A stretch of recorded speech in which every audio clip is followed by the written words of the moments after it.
It's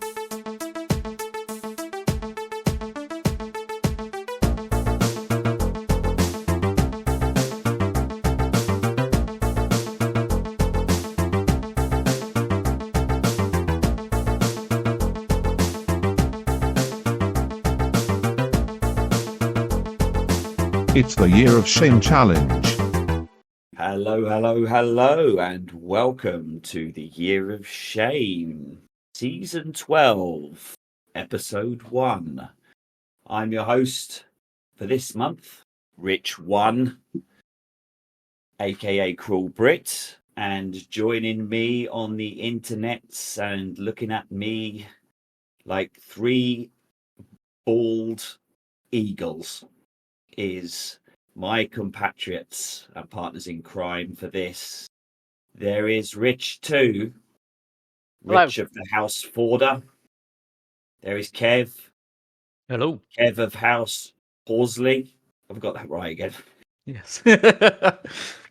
And there is Toby of House James. Hello, fellas. How are you doing? Yeah, good man. Thank you. Nice. Excellent stuff. We'll get around the room. So so tonight we are going to be talking about how we get on with the challenge, how we're feeling about the challenge. We've got a load of questions to get through, so that's going to make up most of the meat and drink. And Kev is going to run us through. He's going to dangle like a carrot in front of a donkey of some temptations this month from what's coming out in the game. So let's just go around the room and let me pick someone at random. Rich 2, buddy. How are you? Happy New Year, if it's not too late. I mean, we're probably 20, 30 days into it. Yeah. Happy New Year, matey. All good. How's it going? What have you been up to, non-gaming wise? Non-gaming wise, I've got my new hobbies on the go. So I'm doing a lot of archery at the moment, which is a lot more difficult than you'd think it was. It's not just pull a string and fire an arrow. That is fucking nightmare. Apart from that, not much. Doing a fair bit of gaming, trying to kick on with my pile of shame, to be honest. Fair enough. I want to dig into where archery has come from. Yeah, Yes, I was going to say, are you full on counterbalancing your bows and all sorts? Not quite yet. That's the next level stuff.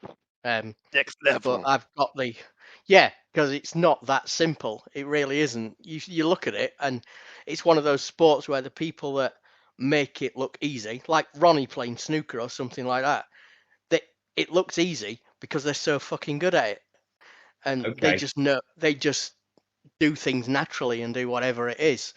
I spent 250 quid on some kit at Christmas. It is a lot of repetition and learning and concentration and technique, but I'm enjoying it so much. It really is great. Are you do what are you doing? Are you sort of leaning out of your bedroom window, taking out the postman, that kind of thing, or are you in a sort of an official archery range? Oh yeah, I'm a member of our local club, and the postman can die later on this week when I'm able to hit something, which would be a bonus. Fair enough. We'll look out for that on the outside. It does feel to me like you are constantly prepping for the zombie apocalypse. Yeah, I mean, Puds thinks I've got guns in here, but it's a interesting fact, or maybe not for people, but it is an archery and the equipment is more restricted than air rifles in this country. I can't shoot anything with a heartbeat and not get arrested. You can with a air rifle. I'm glad you've checked out that law. That's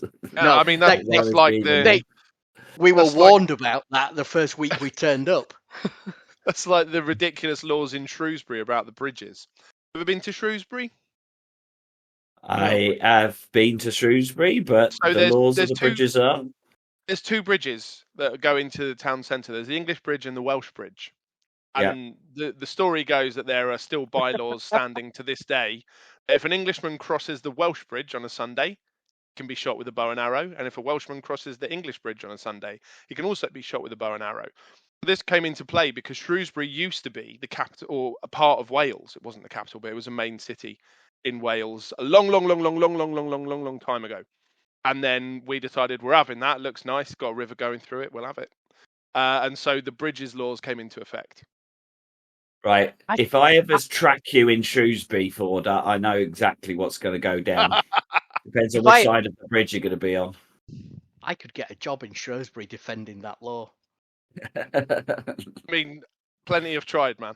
I was there on my gap year. Yeah, my gap year was in Shrewsbury. I sure did, my friend. Listen to this. This will make you laugh even more. You know, you've been laughing at my stories this week on chat, or rather marveling that we should make a Netflix series out of it. But this goes one better. I was in Shrewsbury for my gap year, working with Shrewsbury Church's youth project as a youth evangelist. I used to be a good Christian boy. You are a very, very diverse and strange man, Toby James. Yeah. And on that note, let's come round to you then. How have you been, a man of 1,000 wonders? I haven't been to Shrewsbury. That's what I've been doing. Don't want to get shot. Don't want to get shot. Go on the wrong bridge at the wrong time. It's a hazard. No, I've been mostly cleaning up baby sick. Your own baby sick. It's not just a hobby. It's just mine. Hobby, is because the wife can breastfeed, I'm obviously getting in on that and a bit reflux, So is that your sick or the baby's then? Kev's checked out already. He's like they were fine the first episode. This is too much already. I'm leaving. Have you tried the breast milk? Are you that kind of person? I can honestly say I never have. Come on. It makes me feel a bit sick. Right. I just I love my wife's boobs. I don't love them as food places. Well, you never know. You got to experiment these days. You're getting on a bit. What about if you get it frozen, accidentally pull it out, think it's a milky milk? Eat it like a Choc ice. Like a Choc ice. Eat it like a Choc ice. That was a Snoop Dogg's third album, wasn't it? Eat it like a Choc ice. Yeah. That's the sequel to Drop It Like It's Hot. Eat it like a Choc ice. Yeah, exactly. And we have an episode title.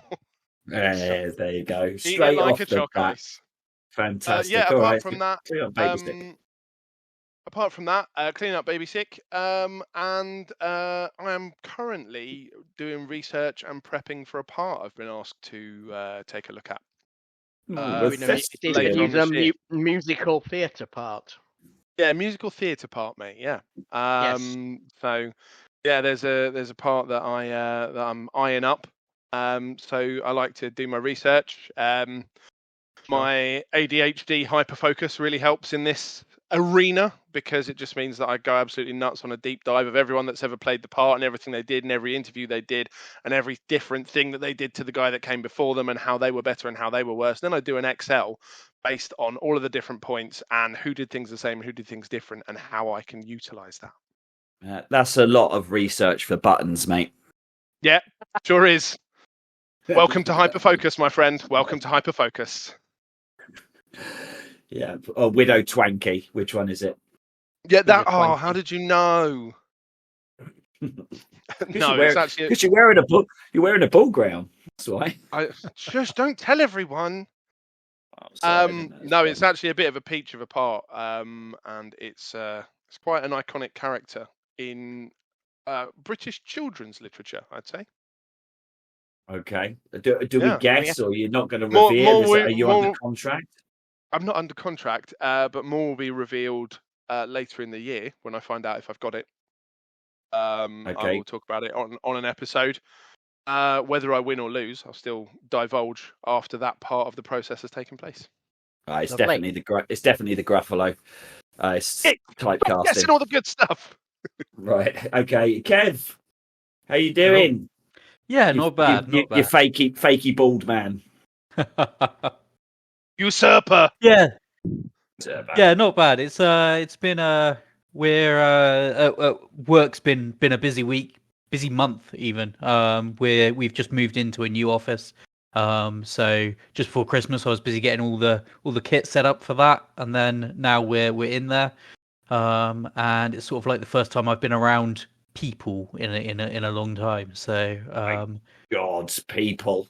Yeah. But we're looking, maybe 50, 60 people in the office at a time, which is kind of crazy. Certainly, Unbelievable. since 2020, that's not really been a thing. So It that's is. been taken out of me a little bit. So I haven't done as much gaming and stuff as I would have liked, but I've done a bit of in real life socializing as well, which is kind of odd. I You are see it. I coming see out it. of yourself. Yeah. I Human did also beings. discover the price of beer in London, which is not what I wanted. Well, for those of us that live here, that's just the price of beer. Yeah, well, now I live here, so I regret my choices, but I'm here now. So Whereabouts have you moved to? I'm in Willesden Green. So Well, I was in Clapham Common and I got charged £7.95 for a bottle, a 30ml bottle or 30cl, whatever it is. No, whatever it is. Coke can size of IPA. Yeah. I like living Welcome up to the north. jungle, punk. There you go. Absolutely insane. Well, that's brilliant. So you're all good. Excellent. Excellent. Good to hear you. Good to see your beautiful faces. Those lovely round faces that are all upside down. What is that for? Do you keep brandishing at me? This is Howard Donald the Trump Duck. Donald the Trump Trump Duck. What weird, wonderful store did you buy that I from? assume it's Why an did you archery buy it? target. Pick Will us. we? Oh, there's a tradition in our family that I collect ducks. What it actually is that people buy them and I look after them, and that's the most recent one that somebody's bought me for fuck knows right reasons.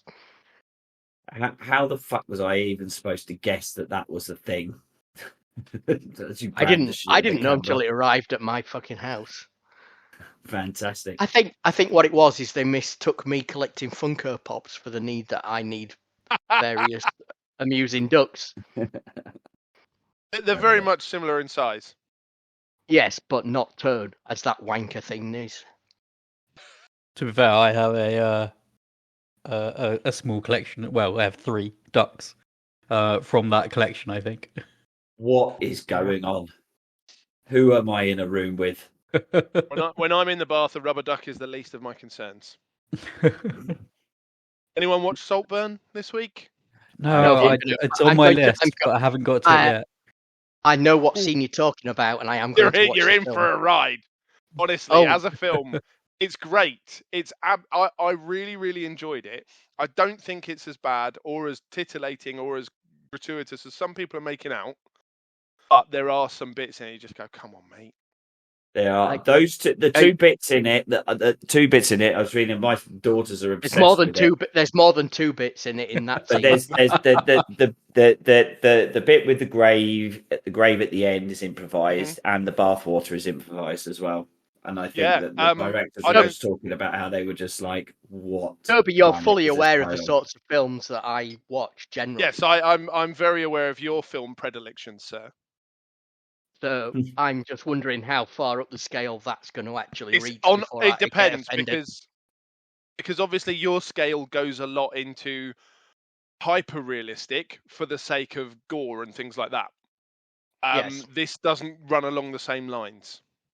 Is it human centipede levels? No. No.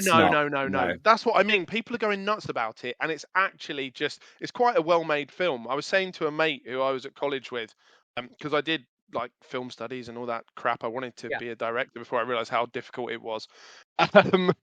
And like some of it, I was just looking at the grave scene. I was more looking at how beautifully framed the shot is. As a film, it's really well made. Yeah. Like the cinematography of it is gorgeous. Some of the shots of the building and some of the landscapes are just absolutely amazing. The directors made the most of the location they got, which they actually only got for a really short space of time, and made something that is absolutely gorgeous to look at, almost artful escapish, and at the same time, it's something that has got people talking. Admittedly, they're the people that aren't paying attention to what's actually happening, but it's done its job. I think it's one of those films. Like I saw 7. I accidentally walked into 7. I was supposed to see another film and sat and watched that. And because I had no idea what it was about, it blew me away. But the moment that everyone sort of said this is gratuitous, it loses something. And I think the same with Saltburn. I think the fact that there's gratuitous stuff in it is going to dampen it. If you just watched it cold, like I'll just stick this on, then I think it was another experience. So I think it's one of those films where it was lost a bit because of its hype. I'm going to review it next week. Next month I'm going to do a review.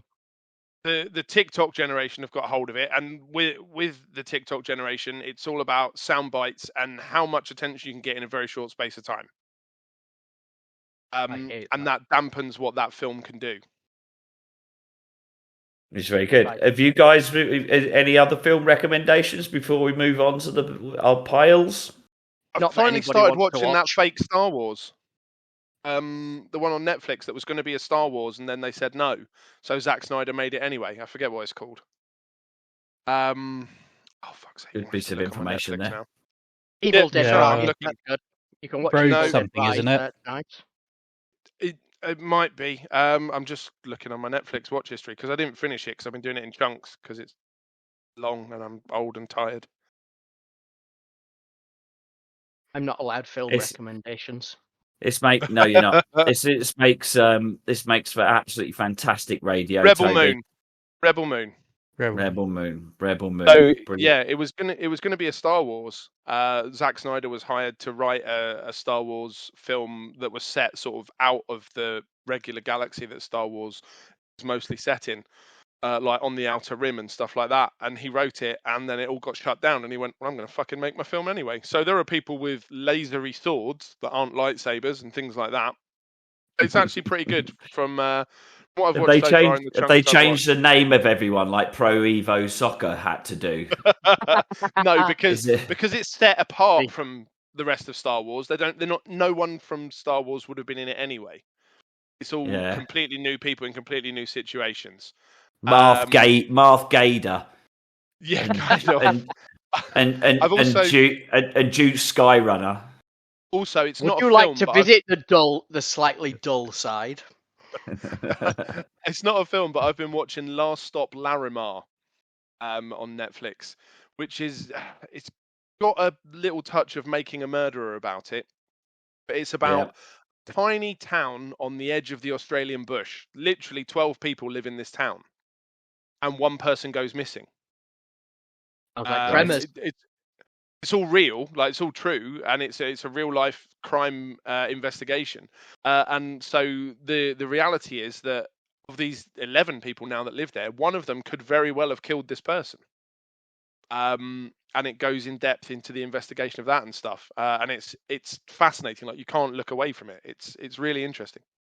There are Agatha Christie film murderers with more people than that in it. Yeah, I know. 12 people, and one of them dies, and the other 11 are suspects. Yep. Wow. Okay. Yeah, give it a look, man. It's crazy. All good. Right. Okay. Fair enough. Right, Forda. Let's move on to your section. What section? I don't know. How are we? How are we doing? The one section that you've been assigned this week. One job. One job. Okay, one job. We even made it the second, so you wouldn't forget. But there you go. Get what? Oh my god. Oh yeah, that section. Right. Okay. Yeah. So how are we doing, folks? I'll go first.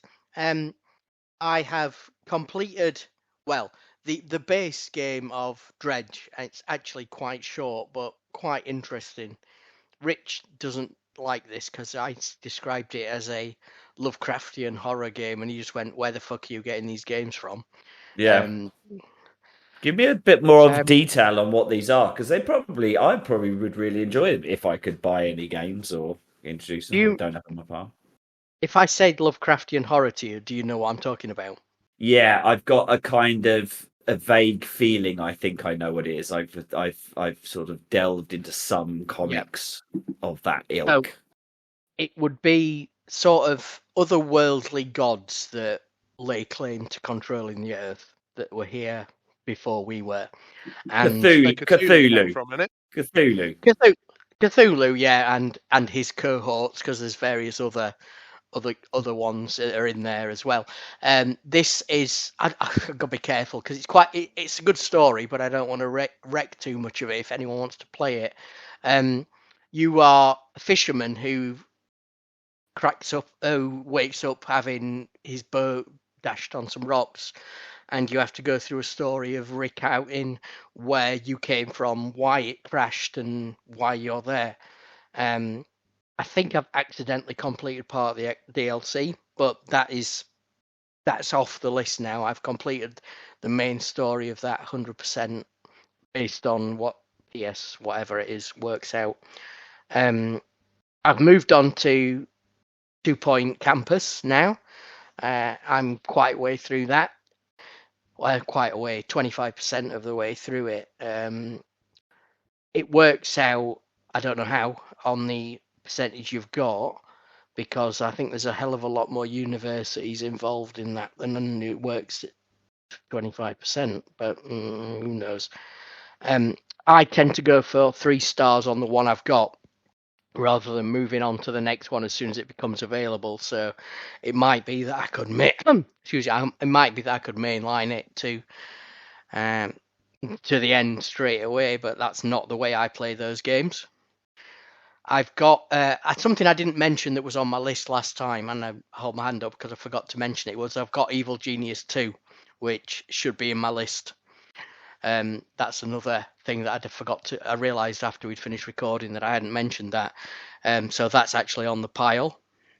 The next thing I'm going to kick on to, and I don't know, I think Toby's played a lot of this, is Cyberpunk 2077. Love it. I played the original role-playing game back in 1999, so I Me have too. Me too. I love that. That has a certain place in the heart that I want to kick on with that and see how much of that is old school lore and how much has been worked. That's a Miley Cyrus thing. Twerked. Auto-tune. Please don't do any twerking, Forder. Can I just throw in a little throwback here? In our original season, Rich, too, we were both going to play our Joker on Cyberpunk, and it never came out during the year that we were playing it. Yeah. I re-listened to it, you and I were both sitting there going, "We're going to play our Jokers on this." I bought it when it came out, but it was that shit that I sent it back to Amazon and got a refund. I still played through it. It wasn't until it got cleared up and people were saying, "Yeah, right, okay, this is actually worth playing." I thought, right, I need to get that, but it was still a ridiculous price. It wasn't until about a year ago that it came down in price on a digital sale, and I thought, right, I'm gonna get that now. I'm gonna take it forward, given that it's actually worth playing rather than the shit show it was when it was first released. Because at that point, I was still looking at PS4 version. Let me talk to you about Scandinavian post-punk. You a fan of the band Refused by any chance? I haven't heard of them, but I suspect I might do, given what you're about to say. Yeah, I'm about to say that the premise of Johnny Silverhand. And he was a pop star. Sure. His band's music plays on the radio, and they're all played by one of my favourite bands, which is this band Refused from Sweden. And the music is fucking banging. There's some really good music on that game. We might even come back to that when we hit our questions. Sure. But sorry for interrupting. Well, that doesn't matter. That's fine because I'm pretty much at the end of it there. So I've got one game ticked off, but it was a short one. I'm moving on to one of the other ones now, and then I've got my eye on Cyberpunk 2077 for the next one to go off the list. Next, Toby. All right, yeah. So I wanted to box off a AAA to get going. So I have finished 100%ed Spider-Man Miles Morales on the PS5. Very enjoyable. Set up Spider-Man 2 nicely, which I've had a little dabble with, but I was feeling a bit of a funk already. So I posted in the Facebook group asking the community to choose what I should play next to box out. And it ended up being quite unanimous that Doom, the 2016 version, was the game of choice for people. everybody seemed very effusive and like they really loved it. I'm finding it a bit repetitive, to be honest. Well, It's what do you expect? What do you expect from yeah. it? I wonder whether or not everyone's put it is because it's a difficult game to finish, rather than Well, that they think On, you're going to was, love that, was it. that a PS Plus game at some point? I got it. I don't know. I got it with Game Pass. All right, okay, both so of them. I'll have to check it out. I mean, is it co-op? No, Okay. no. I it is think it not. was a really good example of or a really well done basic shooter. Like there was nothing overly complicated about it. And yeah, it is a little bit repetitive to a certain extent, but I think you like with the music and stuff, you get into a rhythm with it. And it's just a really I found it a really enjoyable shooter game. It was nothing more romp, than what isn't it it? said it was. I think bit of it a romp. locks into like Kev said, it's a you lock into it. That's what happened when you played Wolfenstein and the original Doom. Yeah, I remember the You, originals, you'd, and I think you'd go into the originals and you'd just be capering around just for whatever reason, blasting the shit out of everything, and it didn't really matter if there was an objective because you were just happy to waste the demons of hell for as far as it It went. was simpler days back then. Simpler I days. remember all of that. I mean, if like, It was and yes, I completely agree simpler with you. And I had an enjoyable moment the other day where I unlocked a secret in hell. I pulled a lever, a wall opened, and I walked into a section of the original Doom, which was quite funny, Oh, just because of fantastic! the shift in graphics and everything. But your character is still modern graphics, but you're walking through this section of the original maps and puzzles Nice. in really old graphics, and that that brought a smile and a little bit of nostalgia. But to be Oh, honest I'd with love you, that. Yeah. like you've got loads of weapons at your disposal and quite a few ways that you can personalize them, but ultimately you end up going back to shotgun glory kill, shotgun glory kill, shotgun glory kill. Like it just Mm. I think maybe as a gaming population we've been a bit spoiled in terms of functionality and people trying new things, and when you go back to basics sometimes it's hard.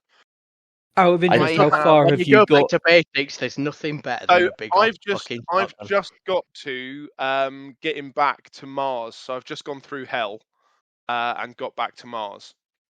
So now I'm going to the monorail transit system to get to the woman's base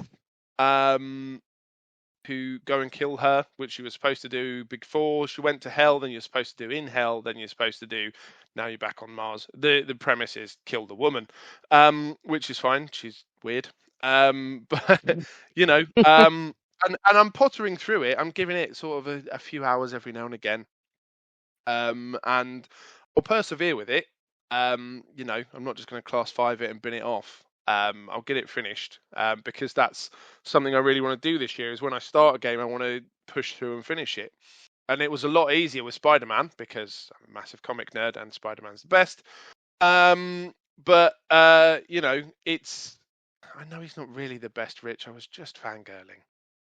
I've got a massive Hulk tattoo, and I've got tattoos of the Darkness comics on my legs. Like, it's not that I think Spider-Man is really the best. I'm just saying it. Okay. It's for the people, man. I understood you. Okay, good. Fine. So yeah, outside of that, I've been having a good time. Up until sort of Doom got claggy. Like the first few bits, I was really enjoying it, and I was getting into dum dum dum dum every time you get into something. Like that's great, but after a while, it's just dum dum dum dum. On the flip side of that, I seeing think it.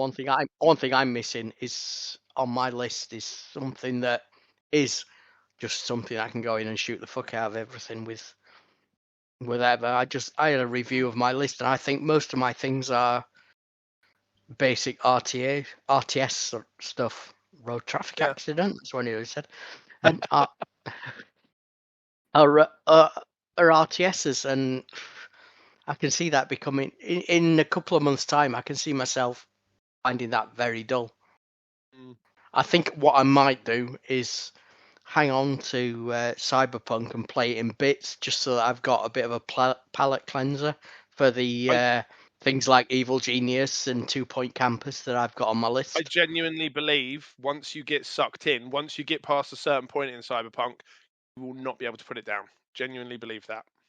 I think so as well, because of my love of the actual sort of genre and the game style itself. Because that on top of my love of horror movies and science fiction kind of merges together at a point, and that is William Gibson books. Yeah. I just like, even for me, without that, like, I can honestly say I'm not that huge of a fan of the genre, to the point that I can cite authors and tell you about things that I've done in the past. But I just loved that game. Like, there were points where I was putting in ridiculous hours just wandering around the city, because it was something that, even in its broken state, I felt was worth persevering with. And I'm looking forward to going back to it now, because I bought the DLC last year but haven't touched it, and playing a whole playthrough again. And Liberty. Yeah, the Idris Elba Liberty. If Project Red are good at anything, it's doing that, isn't it? I mean, it's Witcher. It's Witcher 3. That's what I could walk where I could just live in Witcher 3 world. And I've just been and I've always been worried, and I've just stayed away from Cyberpunk, worrying that I wouldn't get that same feeling. But it might be the time for us all to get. It's on my list, so I fucking adore it. I absolutely adore it. I think in its original version, you would have been, that would have been 100% correct. But I think now they've corrected it and they've got the DLC. I think players would be happy to go into that world and run through the story and do it for what is it. This is what it should have been originally. This is how it should have run. I still played through it using all the different origins. There's 3 origins. I've got 5 of the endings, I think 4 of the endings, something like that. Like, I genuinely would suck that game dry if I had enough time. And I'm looking forward to going back to it with the DLC. Like, I can't fucking wait. I listen to the soundtrack even now when I'm walking to work. It's brilliant. I don't have the DLC, so I'm going to have to wait until next year before I can. Or you get so enthralled by it that you use your Joker. Potentially, but let's see. It's on my list, and let's run through it. Yeah. Who's left to go? Kev? Yeah, so like I said, I haven't done as much as I would have liked. And my main kind of thing, I've got a load of games that are like half done or whatever. And November, December last year, I was playing through Midnight Suns because I picked up the DLC for it. So I've completed it before and really enjoyed it. And I've been waiting for the DLC to get cheap because I didn't want to spend another 30 plus quid on DLC for it. And it came down to about 15 quid end of last year, so I grabbed it. So I started to play through with the DLC. And it's been good again. The elements of it outside of the actual missions, there's a lot of like socializing and stuff, which were fine the first time round, but this time it's just repeating it, and I find myself mashing the key to get through the conversations and stuff like that. And there's sort of exploring the grounds and getting the stuff to craft things, and again it's a bit tedious. Weirdly, the DLC stuff seems a little tacked on. Like, there's bits where you're talking to like Peter Parker and he talks about Morbius, but he's talking about him as if he's not stood like just over there, and it's like, you guys knew you were doing this DLC. You know, you could have fixed these conversations. So all that kind of stuff's a little bit weird, but I am still enjoying the combat and all the rest of it, and the actual the challenge. Had the difficulty jacked right up to the top, and was really enjoying the challenge. But I've had to knock it down a couple of levels because I got submissions that were too much. But no, I'm enjoying it. I've also dabbled. Oh, Sorry, I was just going to Oh, say. sorry, I go before... on, carry on. Yeah, go Go, on. Tobes. I was I going was to just gonna switch say talking about different games. So if somebody wants to weigh in on No. Midnight Suns, then go for it. I've got kind of got Midnight Suns. I haven't played it. I've played a number of Marvel. Well, one of the mobile games I played was a Connect 3 game. Went down there. Marvel Suns. What is exactly? This is a basic question. What is it? Is it kind of like Final Fantasy where you assemble a squad of people and take on things, or is it something Have where you you played control a XCOM at single all? character? Yes, I love XCOM 2. So it's very similar to XCOM in terms of the way the actual combat stuff plays to an extent. The only difference is that you have a deck of cards based abilities rather than fixed abilities. Oh, okay. So that's your random element, but the advantage of that is they ditch the random chance to hit and random amounts of damage and stuff like that. So if you hover over something and it shows it's going to kill them, if you click on them, it will kill them. There's no like I had 90% chance and somehow still fucking missed 3 shots in a row bullshit, Okay, which I like. But there is the restriction then on what cards you're drawing and stuff. Outside of the actual combat element, you are controlling an individual character and then having conversations with the other characters and sort of it's a bit more like Fire Emblem and stuff in that regard. I don't know if who's played Fire Emblem games at all, but yeah, you've got that sort of social interaction element of it, which is a lot of people complained about when it came out because it wasn't the XCOM that they expected it to be because it's the same developer, it's Firaxis. Okay. So you're kind of a team leader, and when you take the squad into the fight, yeah, exactly that. You work with whatever abilities they've got based on the fact that you can tell Yeah. them what to do. Okay, yeah, fine. Yeah, and cool, you cool. build their deck outside of the combat as well. So you upgrade abilities and choose what cards are in people's decks and stuff like that. So there's a lot of customization and a lot of sort of like, yes, there is an element of random, but you can also have a lot of the same card in the deck, so you're more likely to draw it and stuff like that. That sounds like something I'd actually quite enjoy, but I really enjoy it. Yeah, I think Toby's got some negative comments though, so I'd quite like to hear those. Not even negative comments. I completely appreciate how, if it's your thing, it's right in there. As an example of what can be done, fantastic. I think for me, I'm just not cut out for that kind of game. I've really tried. Like before I put it up to the vote, asking people to pick what I played next, I went back to it and tried again, and I'm so tempted to class 5 it off and just move on with my life because it feels so there to me because of what I'm used to playing. Like it's the first example of a game like that I can say that I've experienced. And so, I'm certainly not knocking it because I like the premise, especially as a comic nerd. Like it really appealed to me. And I like the way that the characters have been represented in that and stuff like that. There's some really good Marvel lore that links through it, which is fantastic. But it just, I'm still finding it really tough. Even after what you said last episode, I thought, okay, look, maybe I'm looking at this all wrong. I need to reframe it, go back to it, give it another crack. But yeah, I'm not sure it's for me. Yeah, fair. And at the end of the day, I love an RTS, and XCOM is. I've played the XCOM 2 right through from all its PC and various versions, so I think it's kind of I think it comes down to the mechanic. I don't think necessarily, Toby, that you like, from what I'm saying, that you're comfortable with the RTS mechanic that it brings to the game, even though you like the lore that's in there. Exactly. I think I would probably like that more necessarily than you do because of that factor.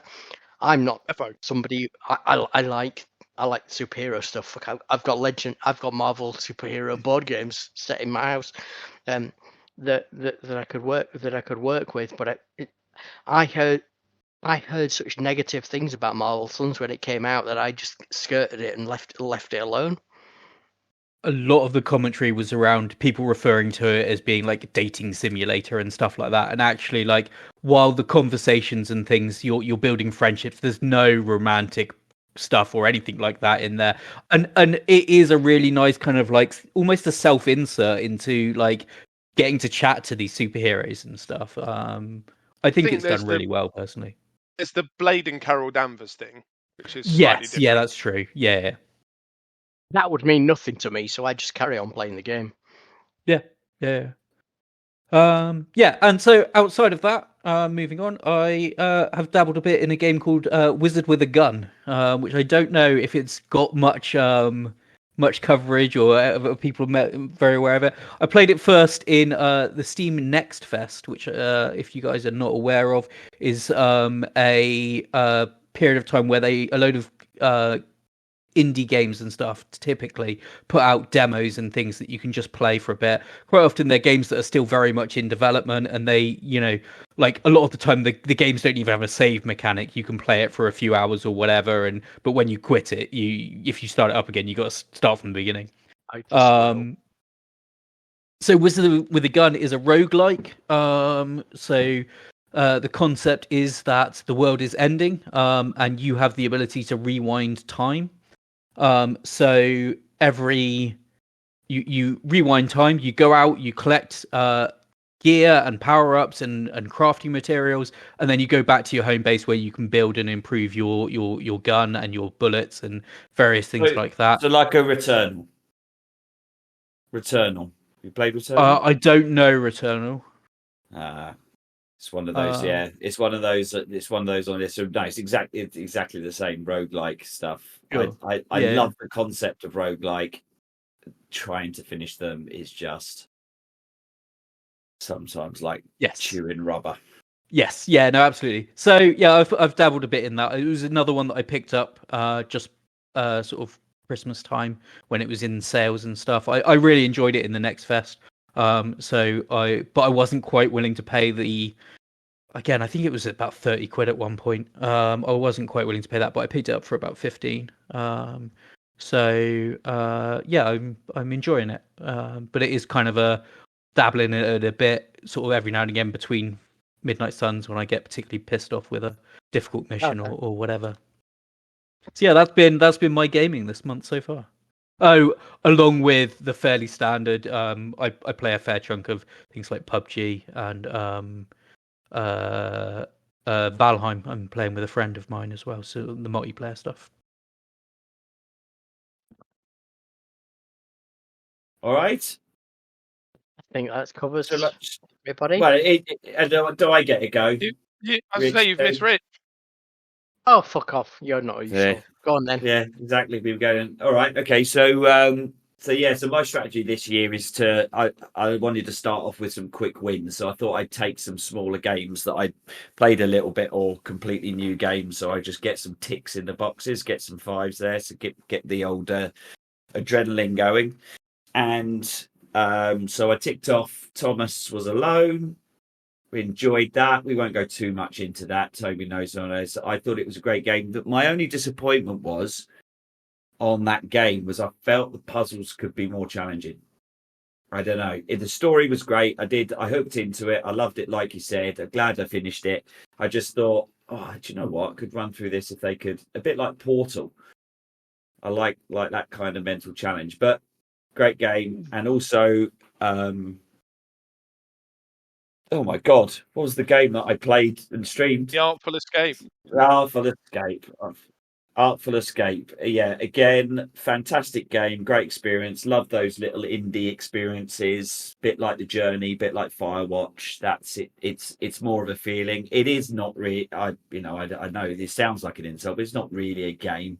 There's very little peril in it. You can't really fail it. You sit and watch it and interact. Again, I just thought it wouldn't have taken a lot of effort to just put a few more of the fun mechanics of playing the guitar. So if you don't know what it is, you follow the journey of a young musician who goes off into a psychedelic world to play guitar. And there is a kind of Simon Says or Simon mechanic where you press triangle and square and O and left and right to follow along with a tune, bit Papa the Rapper. I just thought they could have done more with it. I don't know why they didn't. I guess they wanted it to flow. Well, I think what's interesting is, like, going on to that Simon Says mechanic, for the people who don't know, that was an old game that we used to play in the 70s and 80s. It was plastic, had some coloured bits on it, and we used to press them in rhythm based on when they flashed up. It looks like when you play through the game, there were supposed to be more. There's a lot of characters that have that thing on their heads Yeah. that then there isn't a battle. Like they either ran out of budget or time or something like that.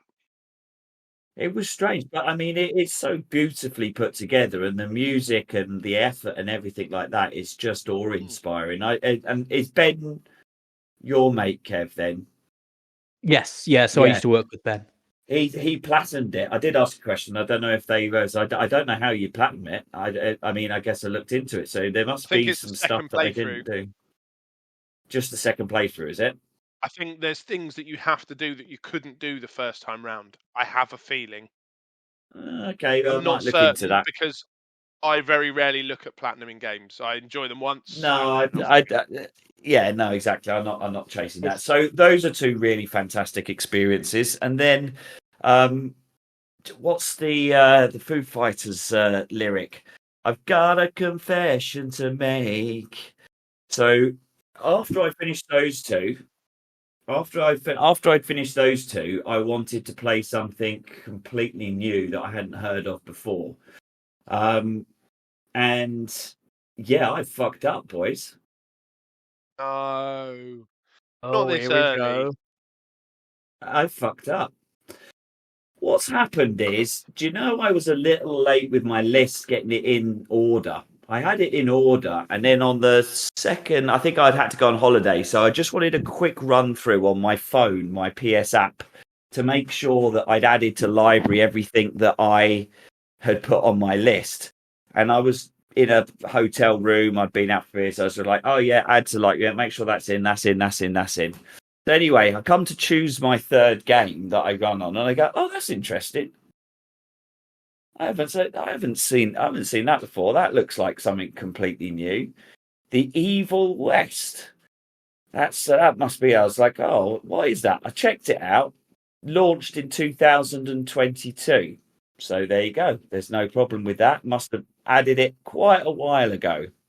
It was a free PS Plus game a few months ago. No. It was. No. Well, yes, this is what I'm open up for the debate, because I've now checked it out. So I'm playing FIFA with Joe Middleton, policeman Joe Middleton, and he said, "Oh, how are you getting on with Evil West, Rich?" I said, "Oh, I played the first hour of it. It's an interesting game, actually. Yeah, I don't know, I've not heard of it before. It was just it was in my library, so I must have missed it. So jumped in. He went, "Oh, that was released on the 2nd." It was January the 2024 PS Plus. It is this month's PS Plus. So what I've done is I've listed through and saw one that was not released that I must have just gone, oh, add to library and just whatever, because I was doing some late run throughs on it. And yeah, so Joe was pointed out. I had that. I had that last year, and I know it was released last year because I like the whole combination of the kind of steampunky aesthetic that brings to it, and the American West, two of my most favourite sort of genres of things. And I think aside, it is a good game. I actually bought it. That's the reason I'm good. that it brought last year, and I've played a good 50% of that game. It was added to PS Plus this recently, so I mean, I don't think it's something that it's not a new purchase. It was a PS Plus thing. My personal view is it's a bag of wank. But this isn't the point, Rich. This is not the point. The point is that I've inadvertently played a Joker. Well, that's the thing. The rules that we set at the beginning of this year was that by January the 1st, you had to have had anything that you wanted to add from PS Plus, from Xbox Game Pass, or anything else added to your library, and you couldn't add anything further. So it suggests to me we're in a situation where you either have to say this is your gift from PlayStation and not have a gift, or you have to use it as your Joker and still have a gift available. That seems to me the only recourse. It would have, if it had been released last year and I'd added it to library, not put it on the list. I think there's an argument to say, come on, it's fucking hard to add in this, but this was actually released on the 2nd, so I'm pretty much fucked on that. Right? Yeah, let's look at it this way. So the game itself came out in 2022, I believe. So it was on Game Pass for a really long time. It left Game Pass quite recently. And then it Game got onto PS or Plus. On PS Plus, yes. Yeah, no, that's what I'm saying. Xbox Game Pass was a long time ago. PS Plus, it was in January's games. I've just Googled it. It is literally listed as the games for January 24, A Plague Tale, Requiem, Evil West, and Nobody Saves the World. Those are the PS Plus games for January 24. So that's cast iron. So because you didn't own that game, regardless whether you added it to your library, you didn't own it when it was released. You owned it when it became free on PS Plus. That's why, for me, it suggests it's got to be a gift or a Joker. I'm more than happy for us to put this up to the community, and after this episode airs, we say to everyone, right, what is it? Is it absolutely fine? Is it Joker or gift? Is Rich an absolute poo bum? I'm more than happy to put that. So I'm more than happy to get kangaroo courted by the community. I trust them. I'm not looking for any leniency. I just want to, is it an early fuck up, a mistake? Can we play a mulligan? I'm on the first hole and I've accidentally kicked the ball over, or is this a purposeful breaching of the rules? If they do vote to me that somehow I can be lenient, I'll delete it, not play it. I only played an hour of it. There's two more things that I'd like to throw in there. Sorry. The first is when I was on last season's final episode and they asked me who would fail first, I said it would be you. So that's a win. But the second is bad admin. The second is, and I would say this to anyone who's voting after they've listened to this episode, we won't put the vote on till the episode's been out for a week. It's very clear you didn't do this on purpose. And so it's not a case of you're an absolute arsehole, but it is a case of, in terms of following the rules, and we all said at the very beginning we wanted the community to keep us accountable. That was something that we were very clear on. So we open it up, we see what the result is, and I'm happy with any result because I know you didn't do it on purpose. But let's face it, if they do say it's got to be your gift or Joker, you say it's your gift from PlayStation, you still have the choice of your Joker whenever that comes around. Fair enough. Kev, how are you feeling about that? Yeah, that all seems fair to me. I absolutely agree. That you clearly have not done this deliberately. For a start, I don't think that game would be if you were going to cheat. That it's not on that one, right? No, that's not a game that don't get me wrong. It's actually an interesting game. It would it be a disaster? Well, yeah, it really fucks my year up a lot in terms of that's Rise of the Ronin, and because I either have to sacrifice my annual FIFA, which is my usual gift that I get. I mean, I think that's probably for the best, isn't it?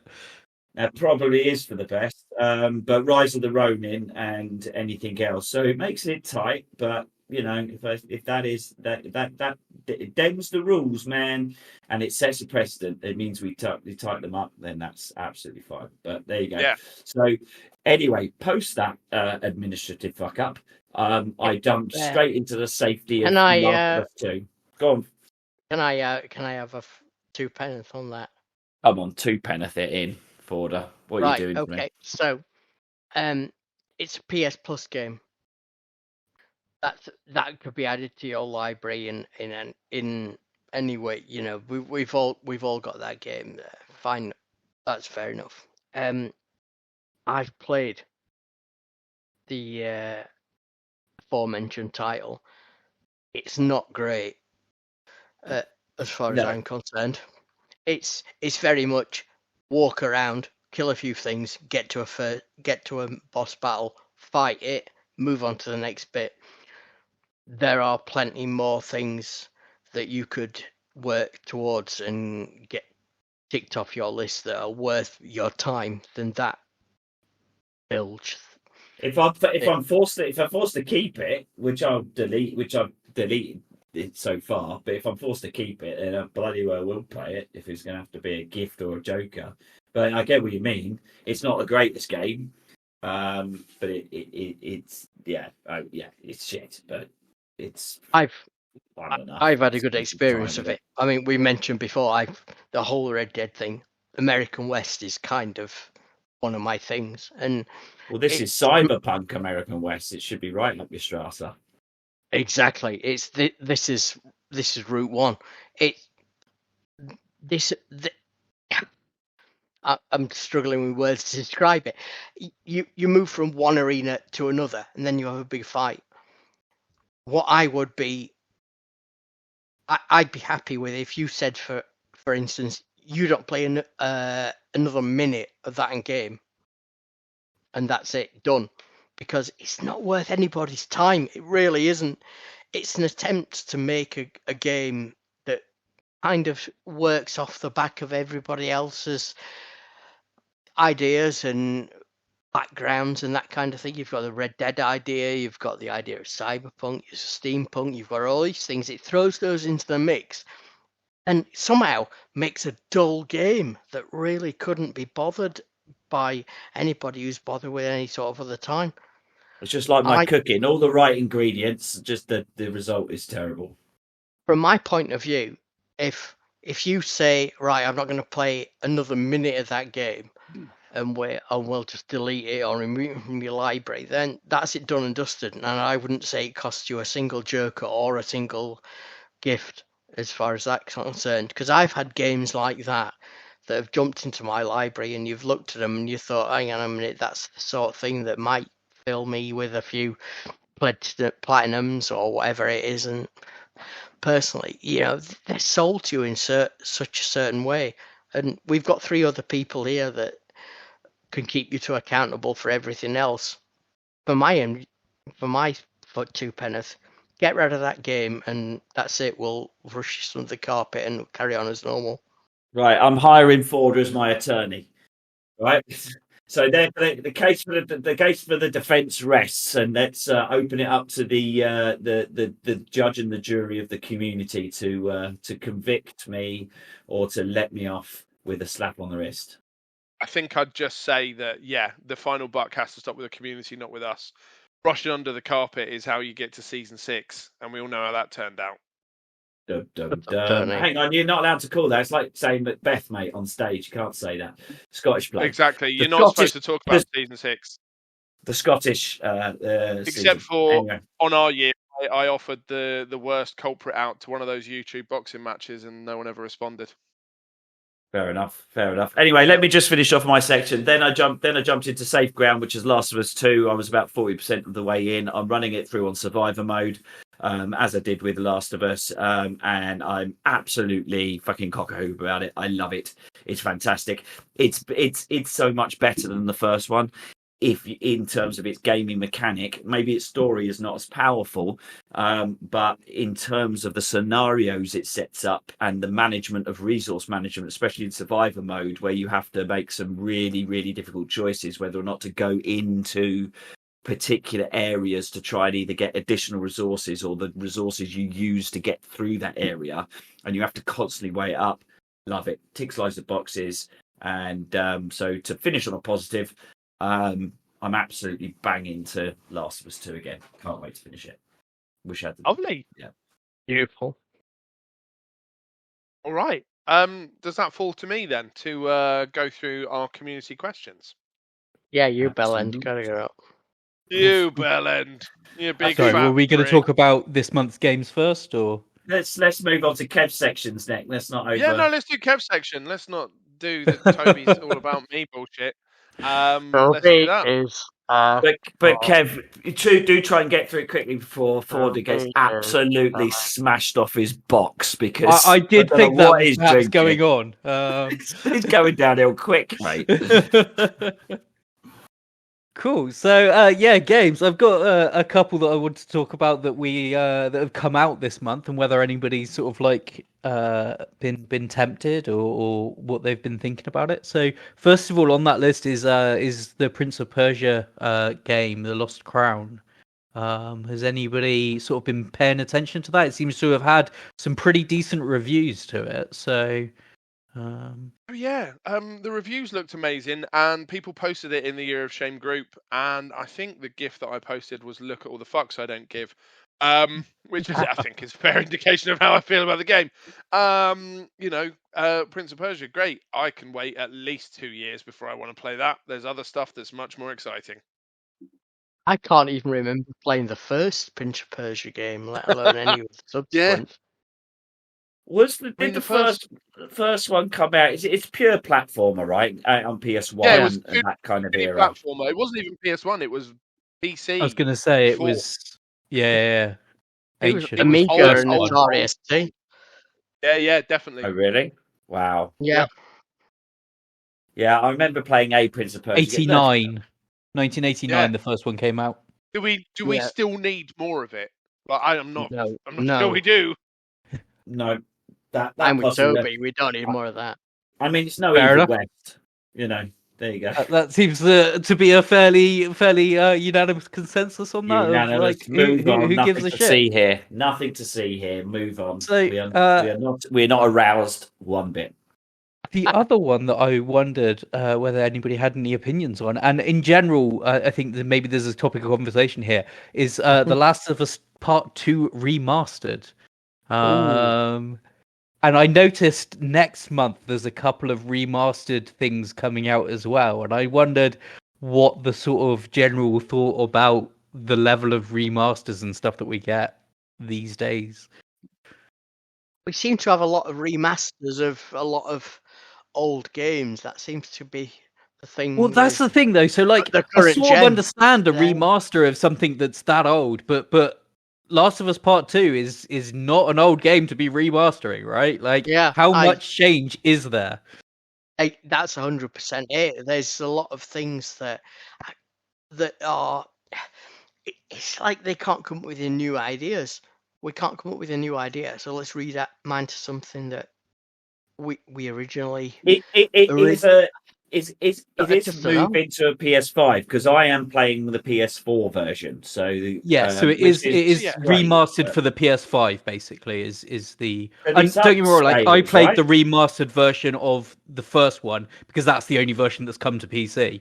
And I'm hoping that this will come to the PC as well in the not too distant future. But it just seems very early. Like, is the difference between PS4 and PS5 high enough to really warrant a remaster? So I think the answer is yes, it is. Like, there is some fantastic stuff there. My big issue with this, and I've brought this up in the community several times when these games get announced, and the argument that we always have is people who want to play it in its most beautiful form versus people who are like, I'm not paying for the same fucking game again just because it looks a bit shinier. Like, there is a real divide in the gaming community about what this is. Like, if you look on Midlife Gamer, the amount of people that I'm not playing something until it's in 30 frames per second or 60 frames per second or until I can wank off to a biscuit. Like, honestly, most of you can't tell the visual difference. A biscuit in 60 frames per second. Yeah, exactly. But most of you can't tell the fucking difference. I'm sorry, you can't. Yes. And sitting there saying you can, oh, it's got input lag. No, it fucking hasn't. Sort your fucking life out. Just stop it. If you want to play it because it's new and shiny, play it because it's new and shiny. Got no problem with that. Like, literally none. This is shot fired at our master race in the corner here, is it? You're shot. Not at all. It's not at the master race. It 100% isn't. Because things like this, which is literally PS4 to PS5. This is the same as when things came out on PS4, and then we got a slightly tooled up version for the PS4 Pro. Like, it's the same thing. And it's utter bullshit. And people buying into it sets a precedent for the gaming industry that they can do this. And that's a huge, Yeah. huge problem. Because we're going to Don't get fucking... don't sleepwalk into it. They're just after your Exactly. dollar, man. Like, when are we... Next, we're going to get Parappa the Rapper. Ooh, The remaster. Well, that no, deserves a remaster. It wasn't released 2 years ago. We don't fucking need it. But that was... Yeah, you're right, it was. But what happens when we have to get the PS5 remaster? Because that was a PS4 remaster, and the PS5 can do ray tracing. Let's have ray tracing on Parappa, right? What's the fucking point? Like, there comes a point where you've milked the game dry. Doing it with prettier visuals doesn't change that. GTA, take note. Whether the visuals are the thing that makes the game.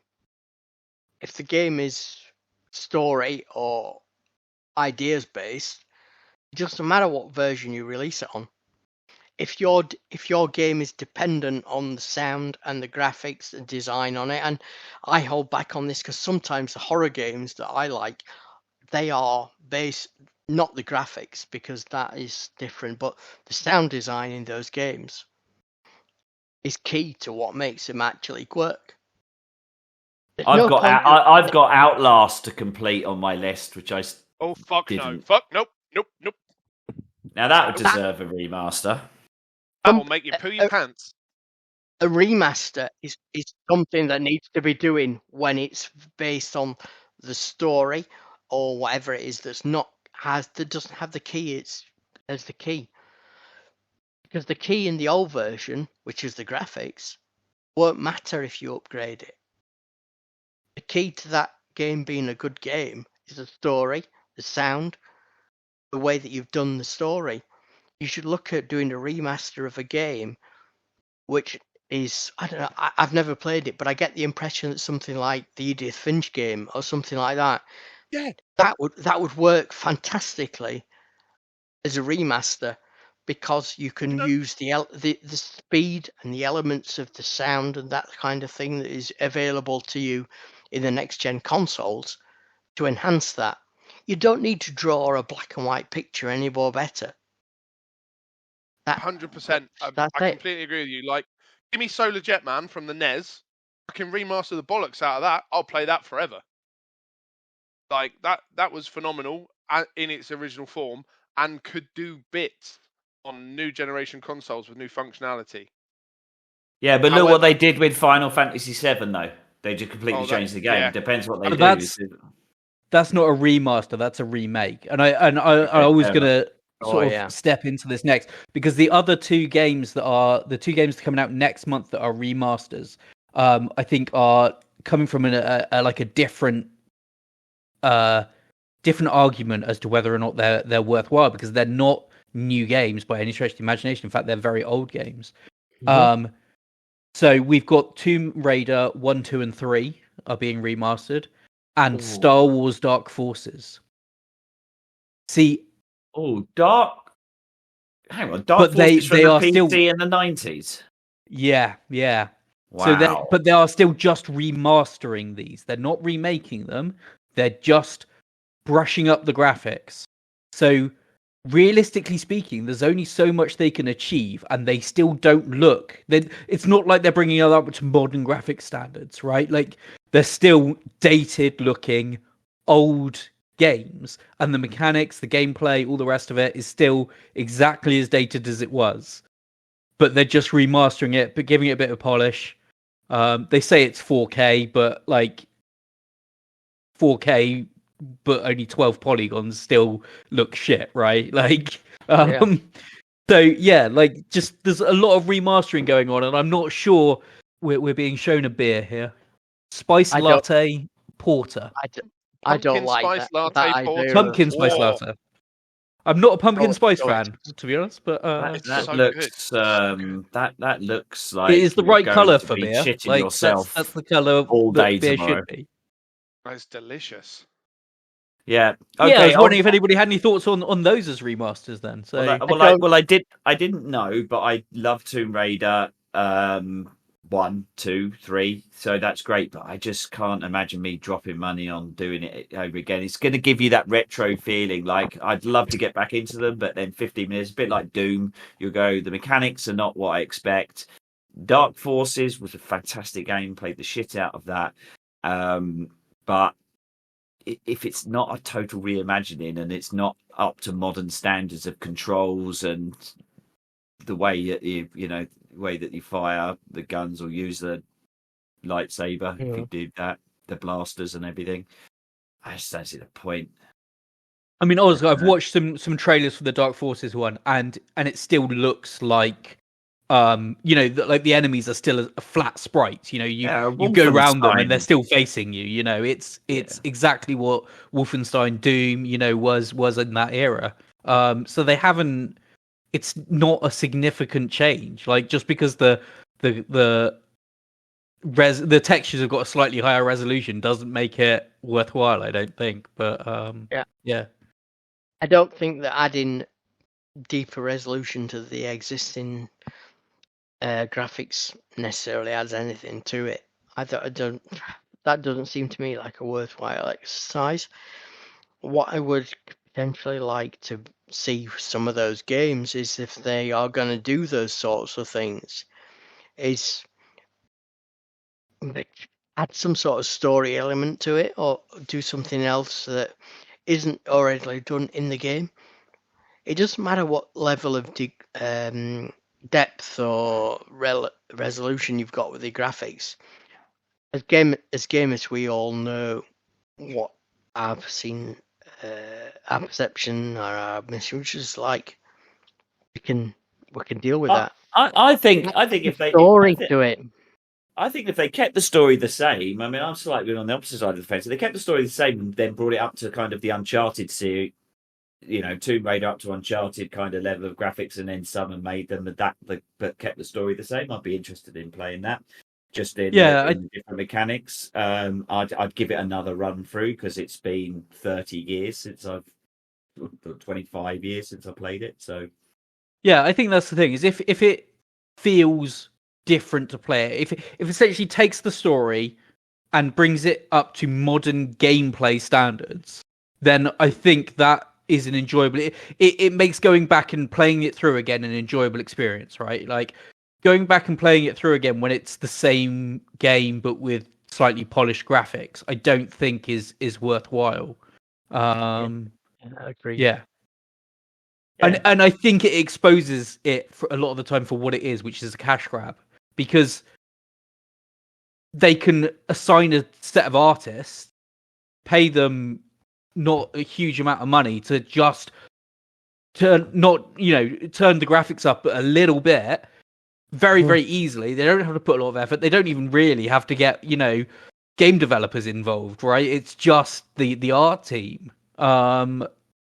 Yeah, I think it's very easy for them to turn around a new copy of something and put it out and charge. They don't even have to charge that much for it, really, and they'll sell it just on nostalgia. Yeah, more fool us if we encourage this. Yes, yeah. So that was those two. Couple other things I think I wanted to talk about. Has anybody seen or heard anything about Banishers? I've lost the subtitles of Banishers because it had a ridiculously long title. Banishers: Ghost of New Eden. Wow, never heard of it. What is that? Okay, so it's coming out on PS5, Xbox Series X and S, and PC next month, and is sort of like a third-person role-playing game where you play an individual hunting and banishing ghosts, from what I could tell.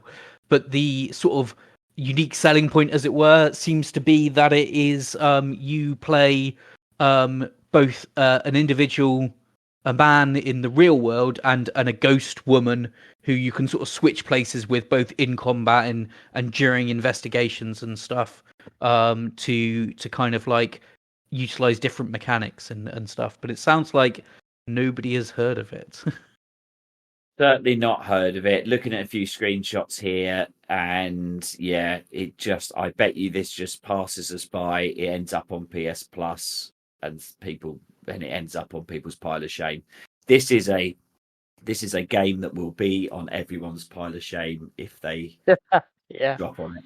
I feel that's my gut feel. I just don't think the mechanic that goes like that is interesting enough in its own. Like, oh, that sounds really interesting. I mean, that's done a million times with just another character, just swapping characters over, like you do in Witcher sometimes. So I don't see that as it's got to be. It's got to have some like an absolute kick-ass story, like The Witcher does to Yeah, I think it looked like it might have some sort of interesting, maybe Or a bit more Elden sort of like Ring, or- indigenous people type storyline stuff behind it and stuff. As to whether or not that's well done or whether it's diversity for the sake of diversity, I'm not sure. But yeah, it seemed an interesting one that sort of sat on the edge of maybe a AAA, but not quite reaching there, and that it might be an interesting one. It looks like a game that's had a lot of money thrown at it, but not marketing money. Sure. I've never heard of it in that respect. Okay. The only other thing for next month that I thought maybe people would be paying attention to is Suicide Squad Kill the Justice League. It's supposed to be finally coming out. So I think it was supposed to originally be January and has been bumped back a little bit. Well, Toby, you said this now was saying February. This was Joker territory. Yeah, That would be early it Joker was for a you. potential Joker. But I think, if I'm honest with you, I am more likely to see how it does. I'm definitely not going to be playing a February Joker. That's not up for discussion. Also, I need to see how Star Wars Outlaws does, and then probably make a choice between the two. Toby, As I that's say, 100% exactly where I am. Those two games are things that I've got my eye on, and I need to make a decision between which ones is which ones is number one, which was number two. Exactly. I think, as I've mentioned before, my gift will probably be The Wolf Among Us 2, because me and the wife play those together. So she'll probably buy that so that we can play it together. So my Joker is even more tightly measured. So yeah, Suicide Squad Kill the Justice League is certainly up there. Early reports on beta testing has not been fantastic, to be honest with you. Lots of people have panned it on testing, which may make the decision for me towards Star Wars. Has that been gameplay panning or performance panning? Yeah, panning. Gameplay panning. I mean, I think my answer from the previous question shows I did not really give two shits about the performance side of it. As long as it plays like a game and not like a broken screen. But yeah, the people's accounts of beta that I've read is that it's very basic, very rung one. That characters in it, the Justice League, are actually written in such a way that they're not close enough to the real characters. Another thing that I read was that it tries really hard to cram itself into anti-hero comic humor a la Guardians of the Galaxy, but it spends too long almost like making a joke, then going, hey, come on, and that they fall flat a lot. Is what I've read so far, and obviously humor is very subjective. It could well be that the people's accounts that I've read just don't understand what's going on there. But it also could be that they are also massive comic fans and they go, this is not how this should be. All I I'm don't know. concerned is whether the gameplay runs and whether or not the characters are reasonably close to what we can expect. Because everybody's got their own subjective views, so you can't please 100% of the people with your depiction of a character. That being said, the Guardians of the Galaxy game last year before was chef's kiss. Like they nailed that, and so it can be done. Yeah, sure. The Arkham games really nailed Batman very well. Yes, Again, the Spider-Man games, which are, as we've spoken about before, kind of an Arkham with web swinging. That's also a really good example of how you can make comic universe work in a video game. yeah. The gameplay A from minefield. what I've read is very much gunplay a la Gears of War, but a la the first Gears of War. So that it's not evolved. But again, this could be because it's in beta. That could be, Things don't tend to change that much from beta. Agreed. Like I've done my fair share of playtesting myself. I'm very lucky that I live very close to EA, and they often do a lot of playtests where you get to go up and you get a load of free games, which is fantastic. The emails coming through at the moment are having to be ignored, obviously. It's I get what you mean, but I have to hold out a hope because it was so close. It's so close to being a joker that I need to see the finished article before I make that decision. So 100%. these are the I'm same in your developers alternative. that did the Arkham Asylum City and Night Ish. game. From what I understand, it's an offshoot. Oh, okay. Arkham Asylum is one of my favourite games of all time, so I'm 100% hoping this works. Okay. All right, Kev. We will hopefully. Is that your list, Kev? Yeah, that's my list for sort of January and sort of what we're looking forward to or not looking forward to in February. Excellent stuff. All right. Well, that's all good content. So let's move on to our final section of the night, and it is our community questions.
It's your letters, it's your letters.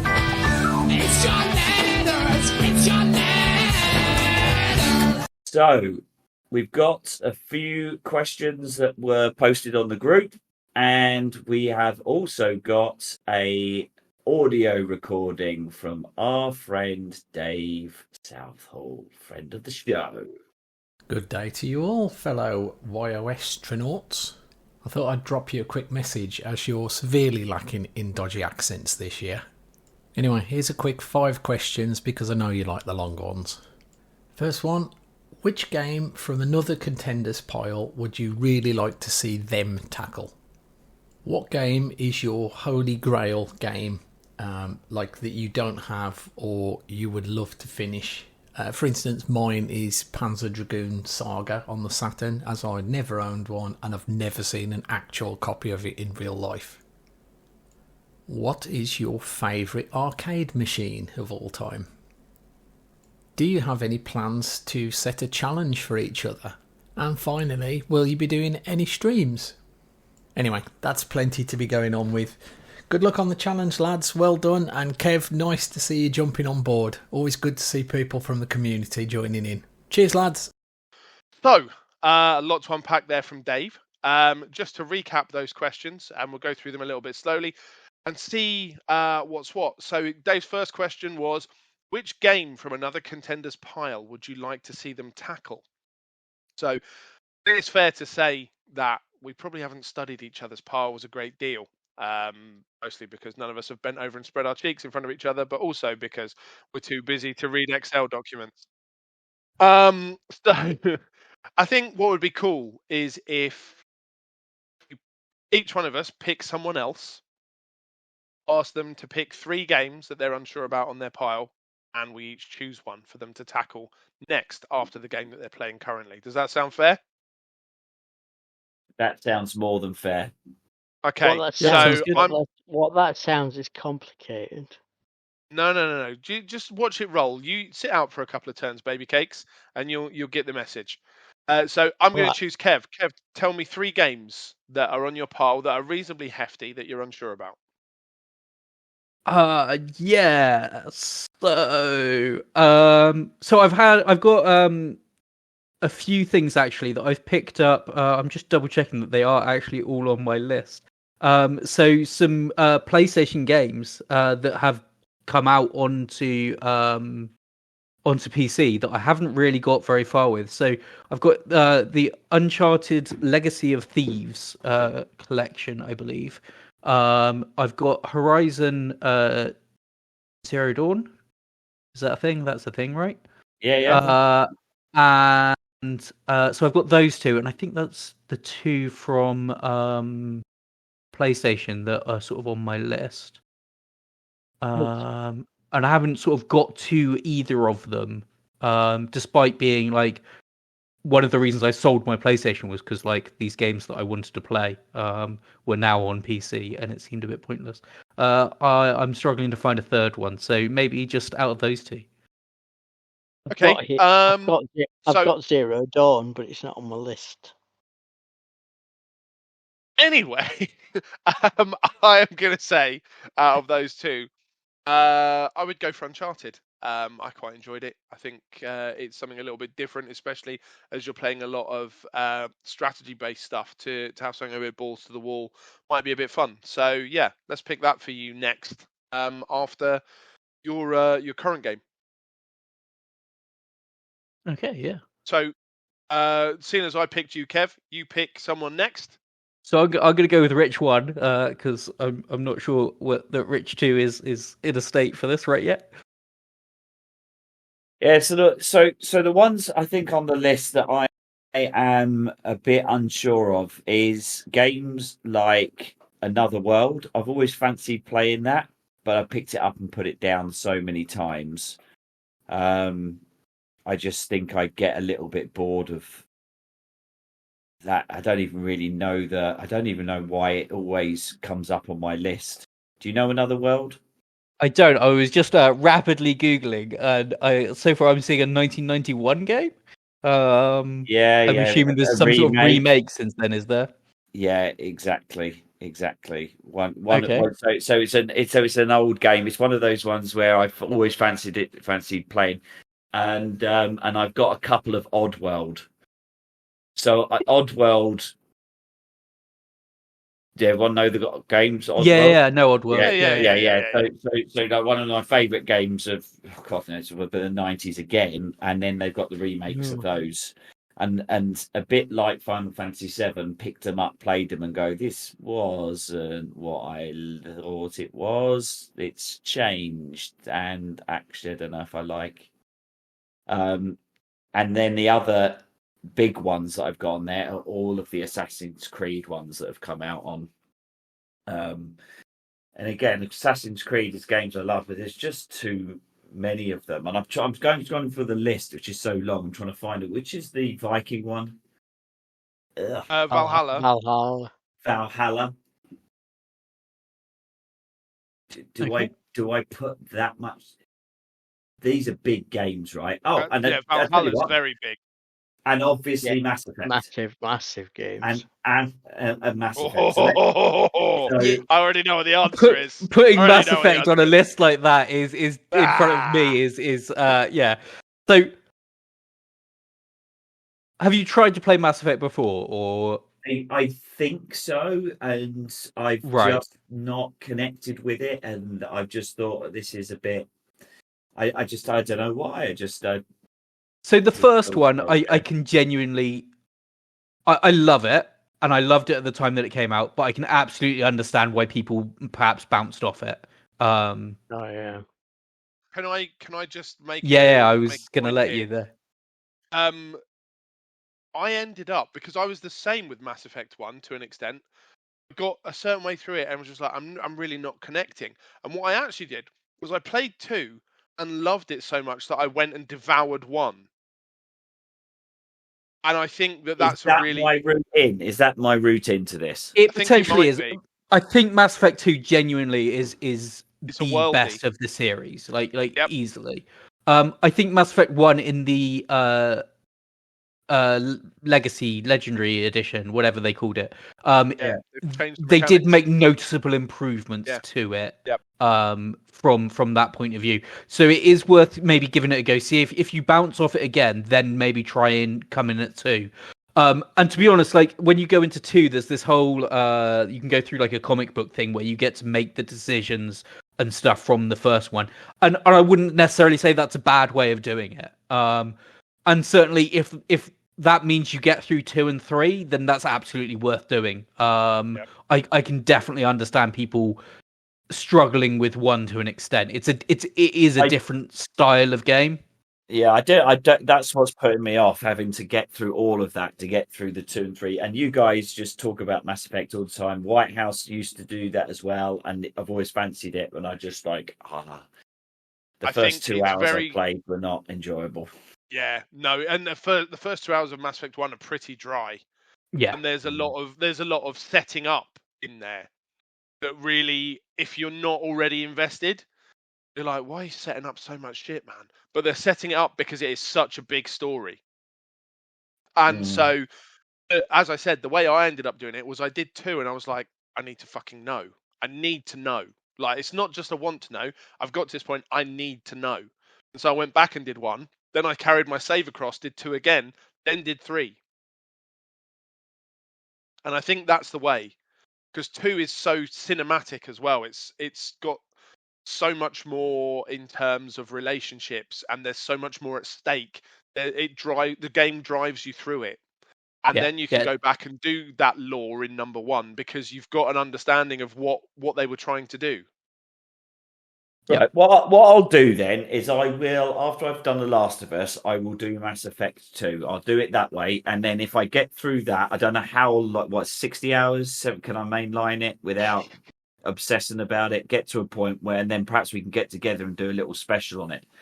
For me, the Mass Effect virgin, and I can come in with my actual opinion on it after doing 2. Yeah, I think you could do it in that time frame. Certainly, I think that there's a lot more to milk out of it. But I think that after you've done that and got through it once, you'll want to milk more out of it. That's why I said, like, after I did 2, I did 1, then did 2 again because I wanted to sponge it all up. It was much like the bathwater scene in Soulburn. Yeah, I did notice going through my list that I did not put Mass Effect Legendary Edition on my evergreens. So I actually cannot go back to it this year, and I am unhappy about this. I want it to be like oysters, right? I've always wanted to try oysters. I've tried 1 and it wasn't good. So, but the fact that people get obsessed with that oysters means that I want to know. To use your allegory there, I was exactly the same. And then I tried tempura battered oysters. Loved that. Went back, gave it another go. Different kettle of fish. There you go. The oyster.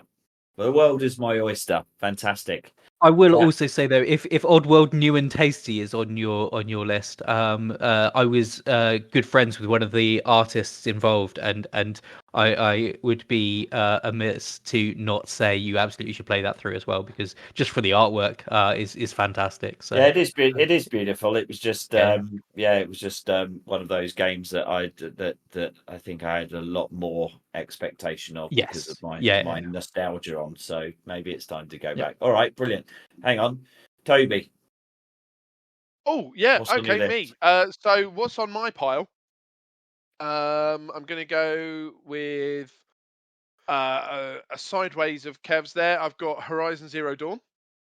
It's something that I've never even touched, never even looked at.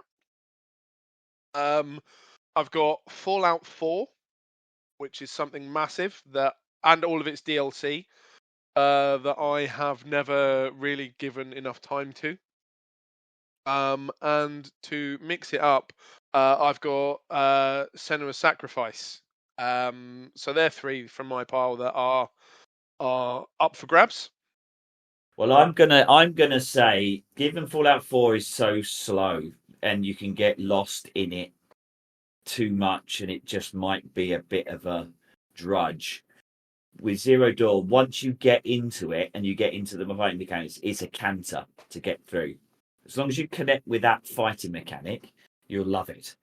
It takes a little bit, and then you'll canter through it. But whereas Fallout 4 is like, it's like picking up War and Peace, right? It's like, you should read it, but do you really need to? Anyone else?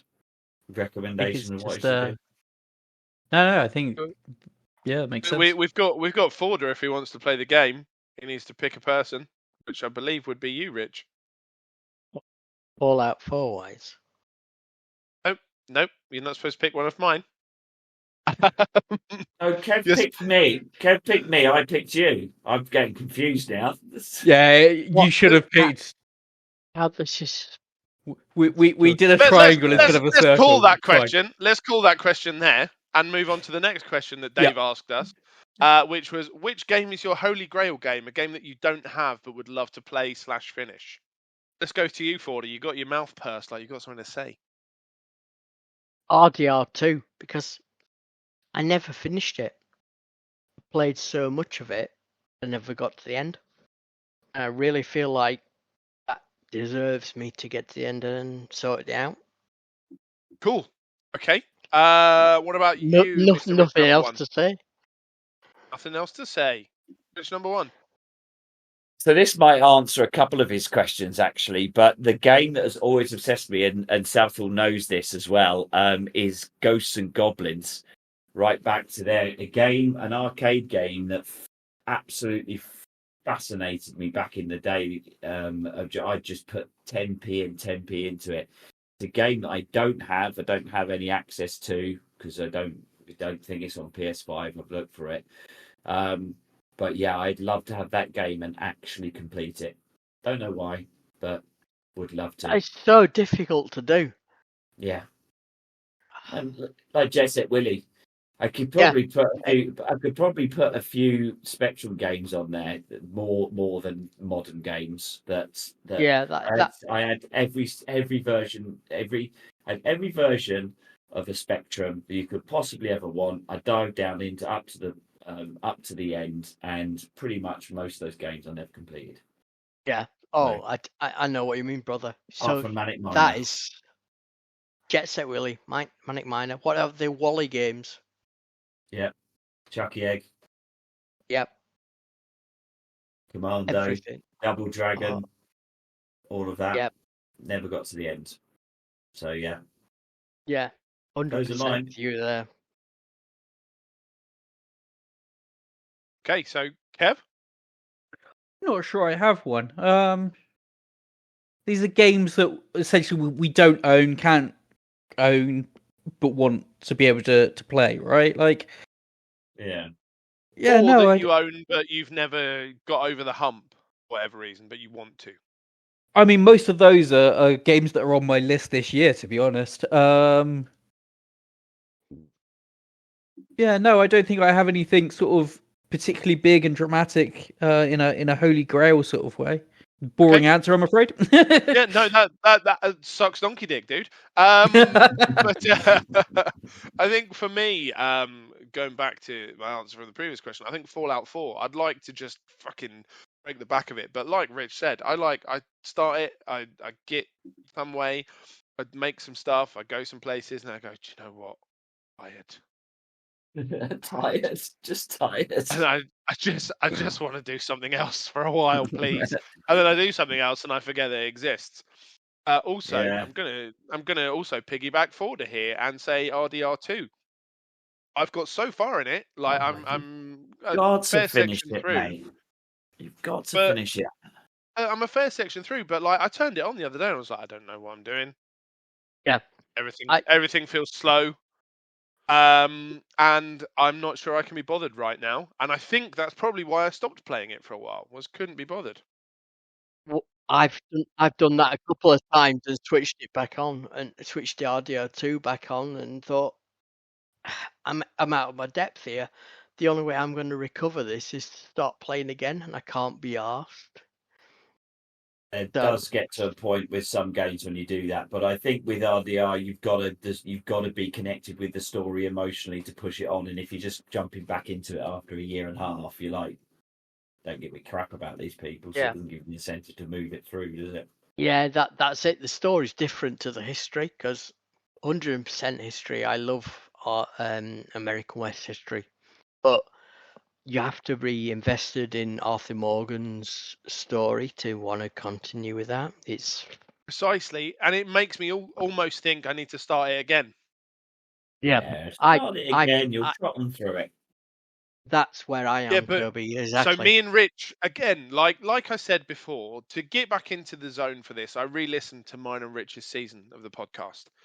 And Rich and I spoke a lot about being obsessed with all the little secrets on the maps, searching for the UFO bits, for the cave drawings and all of that stuff. Yeah, 100%. And that- yeah. And I think Rich and I are both the same in that respect. And they were like, I have to find all the things. I have to know all the stuff. And there are still people finding out new things about Red Dead now. Yeah. And so, like, we're not going to know all the stuff. And maybe I just need to shut up and do the story and Yeah, deal with it. But that's not... if you get, I get stuck with that in the. That's what did me on The Witcher. I had a completionist mindset on it, which meant I never got through it. And then when I did the Year of Shame, I just said, "Well, I've got to mainline this through." Yeah, and it gives you the opportunity to go back if you want to complete it. So I get where you're coming from. You get into that I feel like mindset it's and you just never move forward. there's so much interesting stuff in it that I don't want to miss out. Like Mm. one of the things I remember in my playthrough, and it still sticks with me now, is the house that the meteor went through. Have you any of you found that? Yes. Have you all found that? Yeah. And Like, then I you found go that a so certain, you've got fascinating. a certain time and stare upwards, and there's a Yeah. fucking alien spaceship staring down at you. My Exactly. friends, there is a phrase: "Perfection is the enemy of done." The irony is that you're getting so Richard obsessed with the interesting things in it, you're not actually completing the most interesting thing, which is the bloody storyline. Nah. No. Fair enough. But yes, so that's the answer to Dave's questions. We've got more from Dave, though, as you've just heard. Oh, no. Number 3, Richard number 1's just covered this, and I think this will be a fairly quick fix on this one, so hopefully we can bash through. What is your favourite arcade game of all time? What's your favourite arcade machine, rather, of all time? Mine is the old Simpsons one that was the big... Do you remember going into an arcade? It was the big Simpsons one with a big screen, and it had the 4 controllers across a big desk and a big bench for everyone to sit at. And I thought that was the coolest thing I'd ever seen at the time. And it still sticks with me to this day. Kev? Okay. Silent Scope. I don't know if you guys ever played the Silent Scope arcade machine. Yeah. It had a actual plastic sniper rifle on it where you had to look in the scope, and if you looked in the scope, you saw zoomed in. If you looked at the screen, you saw zoomed out. So there was that level of having to look away from the scope in order to find your targets, then back down the scope to actually target stuff. And I whittled away way too many hours on that. Yeah. Simple. Yeah, no, I Final remember fight. Silent Scope very well Final at my fight. local leisure Great centre. arcade. Yeah. I have in fact in the past considered buying one, but have Nice. never actually never pulled the trigger, as it were, which is good because I have nowhere to store it. So, Dave's next question was: do you have any plans set to set a challenge for each other? I think I set Rich a couple, which he's already smashed through.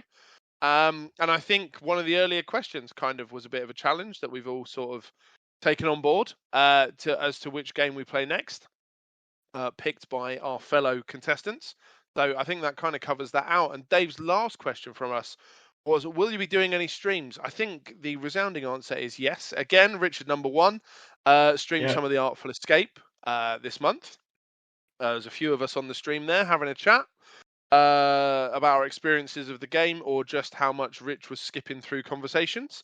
I wasn't skipping through conversations. I was reading them on the screen. I know you're upset. I do apologise, upsetting people with the voice actors, but it's difficult when people are watching. And thank you for watching, because I had a good few people on. Whether or not you want to listen to the dialogue, so I'll probably take a bit of community guidance with that. But my plans for streaming is that when I pick up a brand new game, so for example, Mass Effect, I'm always going to stream the first hour of a game I've never played before. So we'll get some commentary there. So join the fun. Good. So we finally covered out our very first audio questions. Thanks, Dave, for getting those in. We've also had a shed load from the community, which we will try and get through and see what else people would like to know from us. First up, we've got Benjamin Bowles, who asked, or in fact, I'll read his question. Right, I will get this one down as had it in my head. So for me, the soundtrack in a game is a huge part of setting the scene and adding emotions to a game. My question to you, my dear gentleman, is what are your top 3 most memorable game soundtracks? Richard number 2, tell us. I don't have 3. The only one I can GTA. That's constantly something that I think provides a good soundtrack. Either whether you're listening to just send the ambient sound, or certainly tune in to one of the radios. That it does a good job. If I had to pick a second, Gran Turismo. I think some of the tunes that there lend good to racing tunes. Yeah. Very cool, man. Kev, any thoughts? So I think for me, it's the Doom and Doom Eternal soundtracks are fantastic and really, really fit the games, and yeah, very much. I think you get as much into the music as into the killing, to be honest.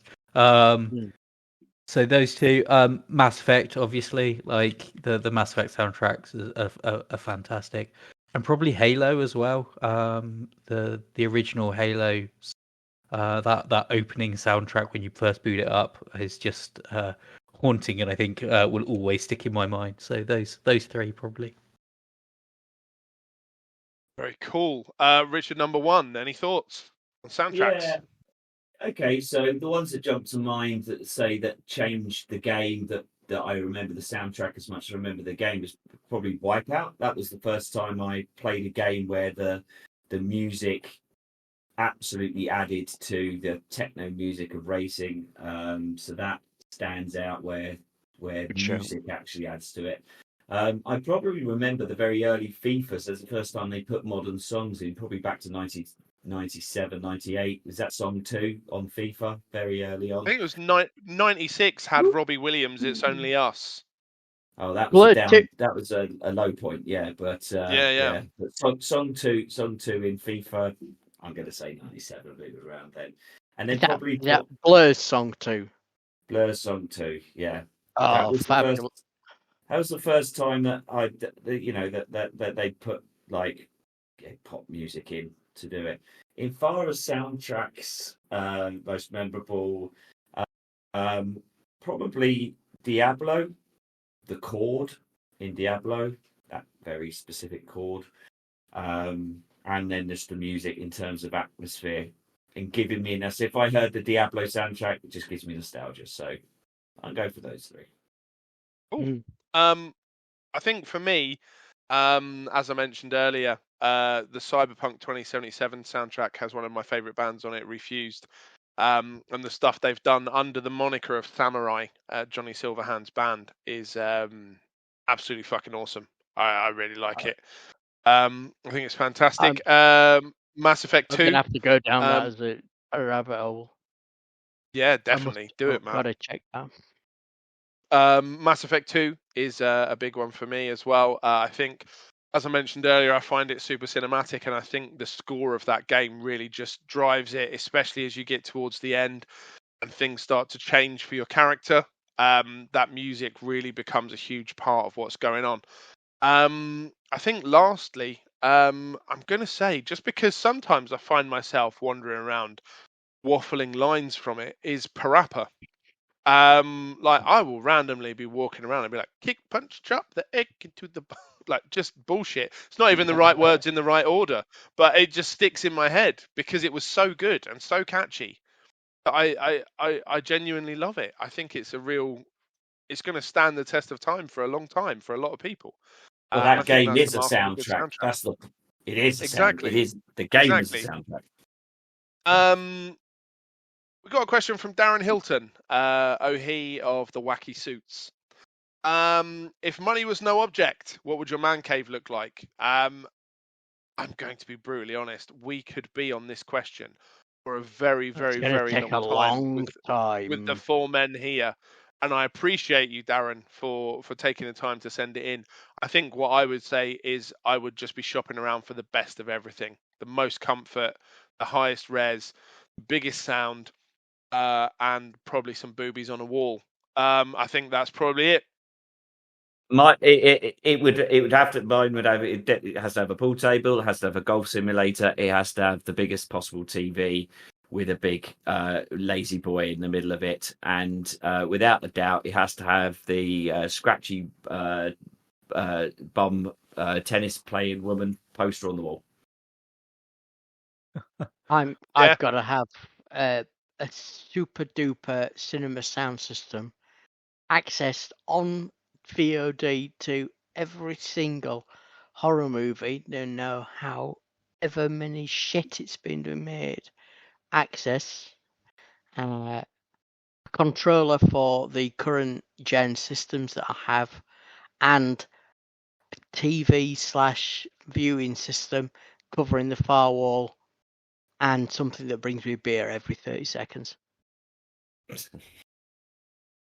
Think I would almost exactly mirror the Linus Tech Tips house because he is doing it right. Beautiful. So I think, Darren, we've covered you as well as we can without getting into some ridiculous minutiae. Suffice to say that we would spend a ridiculous amount of cash. Ross has chimed in with what can only be described as one of the questions for the ages. With, would you rather have dicks for fingers or fingers for dicks? I think I'd rather have dicks for fingers, if I'm brutally honest with you, because then I would still have a dick for one. Then I would have extra dicks. That means a lot of extra orgasms. I'm okay with that. Whatever T said. I feel like the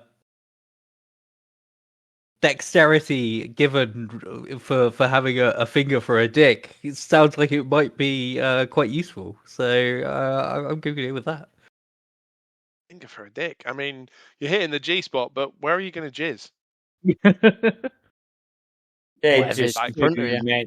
Don't worry about the too many nail as well, I guess. Clarification questions, but I'm gonna go. You can't game with dicks for fingers. So that's I don't know, the Good if you got accessibility the controls if you are got pretty the good these days. accessibility joypads, yeah, you are in. Just flopping a dick on a button. Take feedback. well. In that case, you've convinced me. It's dicks for fingers. I think it's dicks for fingers. I think that's the Oh, only yeah, answer in this accessibility. question. Yeah, exactly. Yeah. We are rattling through these motherfuckers. Kev Atkinson has asked us 3 questions. He's allowed because he doesn't Kev. always ask them, so he gets to whack them in. First is, why the hell are you doing this again? I think that was directly at me.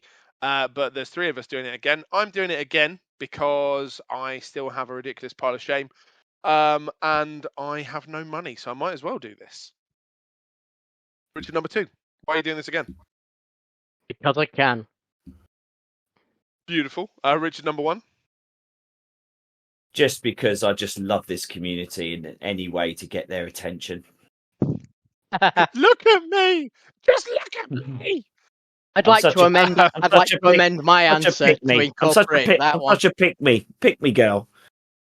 Just a pick Yeah. me girl. Whatever, all right. whatever I said plus that.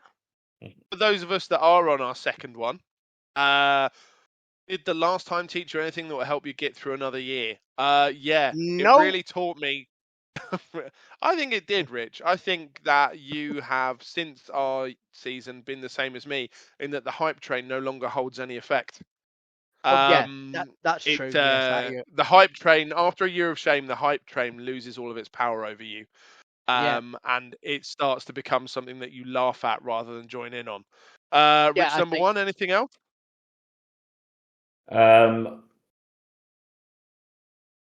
What was the question? I got distracted by watching Forda drink what looks like water that's probably 90% proof grappa because of how pissed he is. And I was just wondering, what are you drinking? Like it's a fine wine. This is actually lemonade. What? Why are you looking at its legs and smelling it like a Chateau de Pape 1960? But there you go. Chateau Neuf de Pape. Chateau Neuf de Pape, mate. The posh stuff. Oh, it is lemonade. What was the question?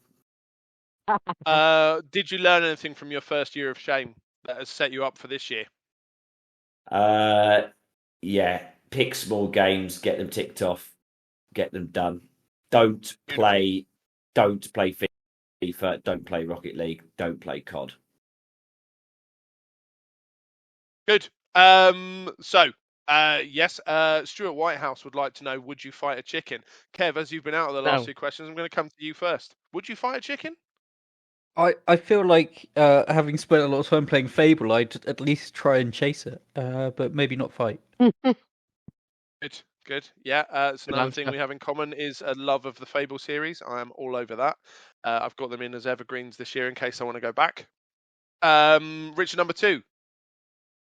No. Would you fight a chicken? Okay, No, Richard number 1. Would you fight a chicken? Scary. I just think it would be humiliating to get beaten by a chicken, and there's a small chance that could happen. Exactly that. Okay, very good.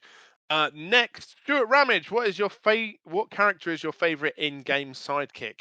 Kev? Probably. What was the Stephen Merchant's character in Portal 2? Whatever he was called. Choice. Yeah. I can't remember the name of that character, but that one. Good. Richard number 1, favourite sidekick. I'll go to Rich number 2 first. Rich number 2 then, because Rich number 1 needs time to think. That's rude. I need to think. That's rude. Yeah. I don't rely on him. I mean, Shiva in more Res 5 was handy till you played on the higher levels, but fuck knows. Good. Okay. Rich number 1, got anything yet? No. You got anything, Toby? I can't think. I can tell you what it isn't. It's Tails. That's for sure. Definitely. All the way I was trying to think of an answer, I thought Tails is a wanker. Yeah. Good, good. I mean, I'm gonna go in there, and I'm gonna, just because it's another opportunity for me to talk about Mass Effect and use my teammates as sidekicks, and I'm gonna say Grunt from Mass Effect 2. That motherfucker is my homeboy, ride or die, till the end. That's it. That's all I got. Shout out to Mordin Solus too, but not too much, because he's the model of a scientist Solarian, and we all know how that Yeah. turns out. Actually, what's the guy who's a weapons expert in Mass Effect? Garrus.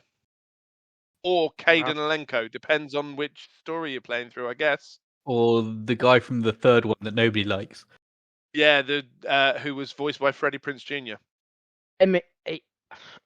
It's based on ME3. Then It probably tunes Freddie the Prinze weapons Jr. in. It tunes the weapons in your ship. Is it James? Oh no, that's Garrus. Definitely Garrus if it's the weapons on your ship. Garrus. Yep. Yes, I could work with him. Garrus Vicarian. Yeah, he's acceptable. He's acceptable. He's also a love interest if you're playing as Femshep. So, you know. No. No.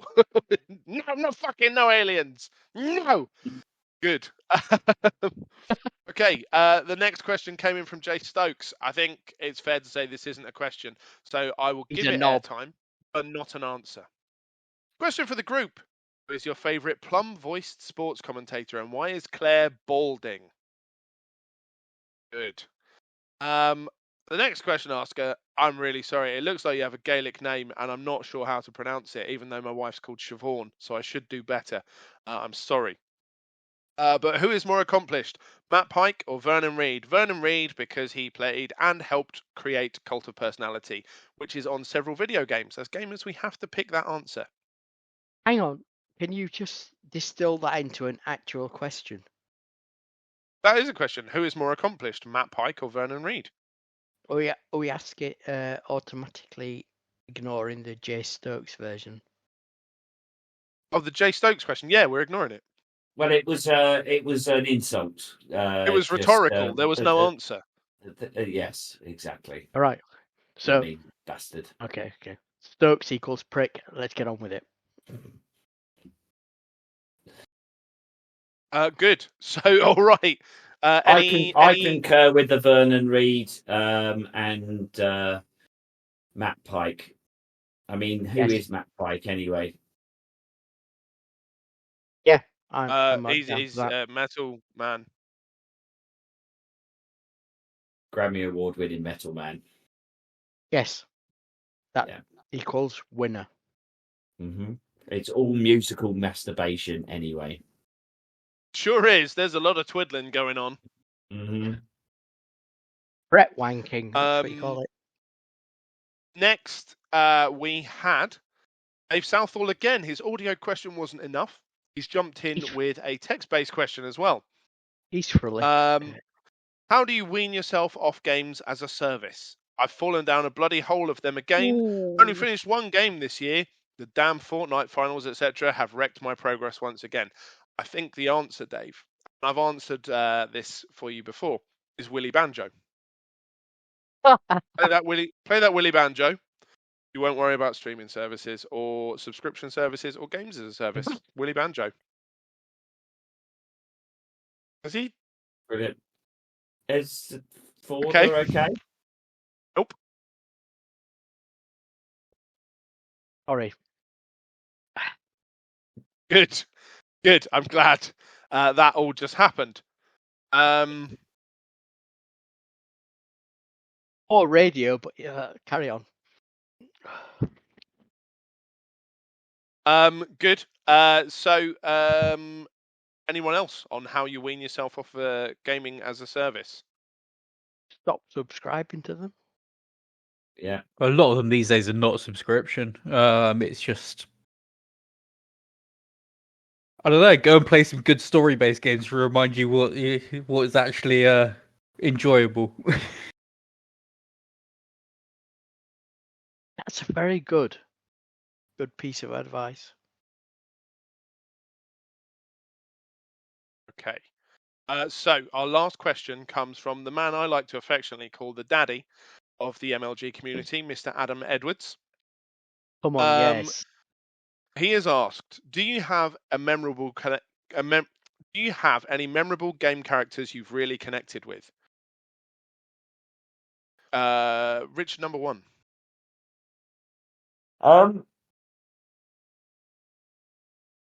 Probably, I know, getting through this. I'm going to default again. Give us 2 seconds. Go to Kev. He's got a better memory than me. Jesus Let me do Christ. some research. All right, Man, it's Kev. been a long. Tell us. I think I know where this will end up going because it's probably the same direction one of mine will end up going. But tell us about a character you've had a meaningful connection with in a game. Yeah, not sure really. So I can absolutely see what he's sort of getting at, and definitely first person and third person I do think makes a difference. I'm not sure if that was actually mentioned or whether I'm just reading the question. I don't think I had Knights of the Old Republic. The main character from that, I think, very much felt like my character. I think that's my first memory of playing a game where I felt like it was me in the game rather than some other character. Also, to an extent, Commander Shepard, but I think still very much that felt different, and it was Commander Shepard. It wasn't me, kind of thing. But definitely a meaningful connection. Okay. Rich, number two. Do you have anything on this one? Yeah, so for me, it's always been the Red Dead games. I think partly that is coloured by a personal interest in the American West and what goes on there. But I've always felt something as a character class that attached to those main characters with their struggle, with the way that they push through on what's going on.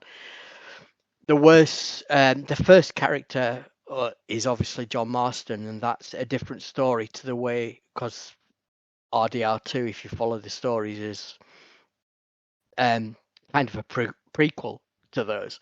But I've always attached something to those characters and the way they've had to struggle and fight with what they want to do. And there's always been somebody, and I think kind of everybody has this, has always been a naysayer aligned to whatever you want to do. So yeah, for me to wait for the characters, aside from your general apocalyptic survivors and your futuristic generals and that kind of thing, it's always been those that have been grounded a bit more reality for me. Very cool. I like that. Rich, number one. Okay, yeah. The reason why I answered is because despite me actually playing the game about 15 minutes before we started, it completely lost me. Yes, and that's why I was a little bit embarrassed to say, look, of course, it was Joel. I couldn't come to mind. Of course, it was Joel from The Last of Us. It was the game that I actually cried. My wife gave me, and I was crying at the first scene, which I don't want to give any spoilers away, but obviously it's not. So from that moment on, I think that was definitely the first game where I thought, yeah, I'm getting this guy out of this. Nathan Drake, because he's fucking Nathan Drake. There's probably the other one, and then Geralt.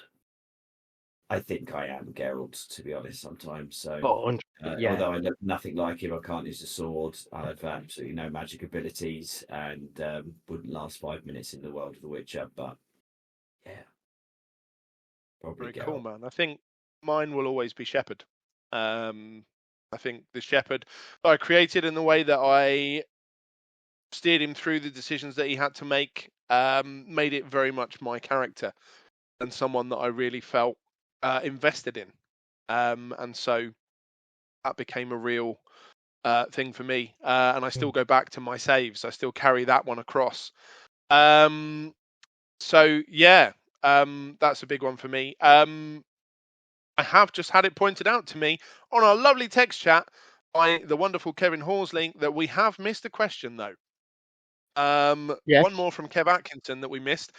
What is the best piece of gaming memorabilia you own, and what do you not own but would love to? I'm going to take this first. The thing that I love the most, gaming memorabilia wise, is my Funko Pop Shepherd. Because again, I'm just keeping it Mass Effect. And the thing that I wish I owned but didn't was when Mass Effect 3 was brought out, there was a remote control Mako that I wished I'd got hold of, but never managed to get into. Kev, you're nodding, so I'm going to go to you next. Yeah, so I desperately wanted that the remote control one, but couldn't bring myself to spend the money that they wanted for it. I do have the tiny dinky toy version of it that came out at the time. But actually, the thing that I want the most, that I still kind of every now and again find myself looking at on eBay, is the Steel Battalion controller from the original Xbox. Don't know if you guys are familiar with that, but Steel Battalion was a mech warrior-esque game, and the controller for it was a proper full-size controller. And I desperately wanted to play that game with that controller. And every now and again, I do find myself, and it's got to the point now where you can buy it, and it usually comes with a free Xbox because it's now worth so much more than the original Xbox is. Wow. I've my favourite, if not necessarily rare piece of memorabilia merch is that I've got the Fallout 4 Pip-Boy box controller, which includes inside it the Pip-Boy, which you can strap to your arm, and if you've got an accompanying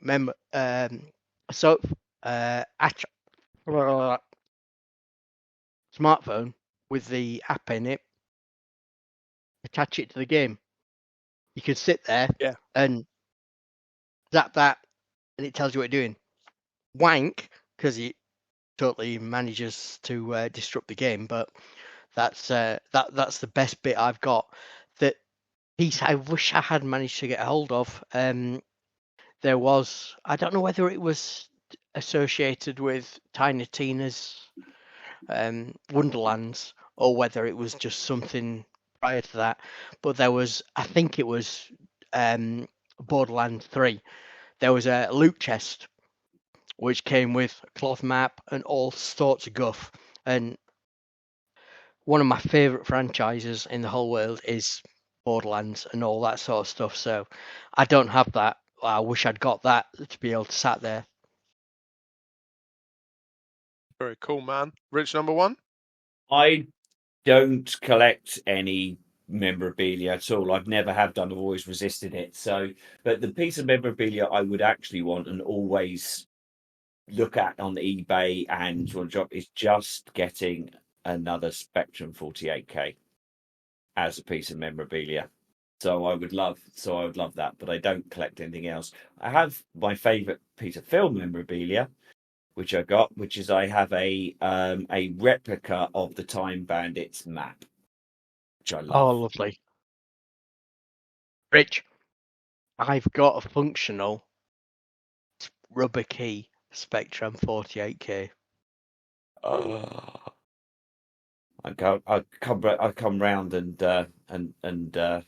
jizz over it. I'll Is buy that a an rubber original? cup. Is that an original that you got? That would be the one that I want. That was my Yeah. that was So mine. this was when I was little. I coveted my aunt's 48K Spectrum. Oh, She okay, she didn't really care much for it, and one year as a Christmas present, I was sort of sat at my mum and dad's house and opened things, and I opened it up and I thought, what the hell is this? And because she didn't use it and she had no idea what to do with it, she passed it to my mum and dad and said, "There you go. You might as well give it to your kids. They seem to get more out of it." And there you go. It was me playing God knows whatever it was for years and years and years after that. If I could get my hands on one of those, plus one of the original ring-bound programming manuals that came with it, that taught you to do 10, print name, 20, 10 run. 10 print, fuck off wanker, 10 print, return to 10. Is returned to 10. Yeah, but the original booklet, then I'd be dropping on that. Oh yeah, it's sat in my room, my loft upstairs. I've got that. That is my prize. Fantastic. Love it. Very cool. So that is the end of our questions. So I guess that takes us back round to you, Richard number 1, to round us up. Right. Well, an absolute epic episode 1, guys. That's good. And thanks to the community for all of those questions and content. And now down to poor Toby to pull all of this together into a legible episode. But so thanks for that. I think we've got plenty of games to get through. We're only at the beginning of this, and so if you want to get in contact with us, the place that we hang out the most is probably Facebook. There are some other socials that I think is my responsibility to get on the top of. Apologies, I've not been on that. But if you can, keep the questions coming for next month. And if anyone else wants to drop us an audio, we'd absolutely love that. So I think all it remains to say is goodbye. We love you all. And so it's goodbye from me and goodbye from you guys. See you next time. Love you all. Goodbye.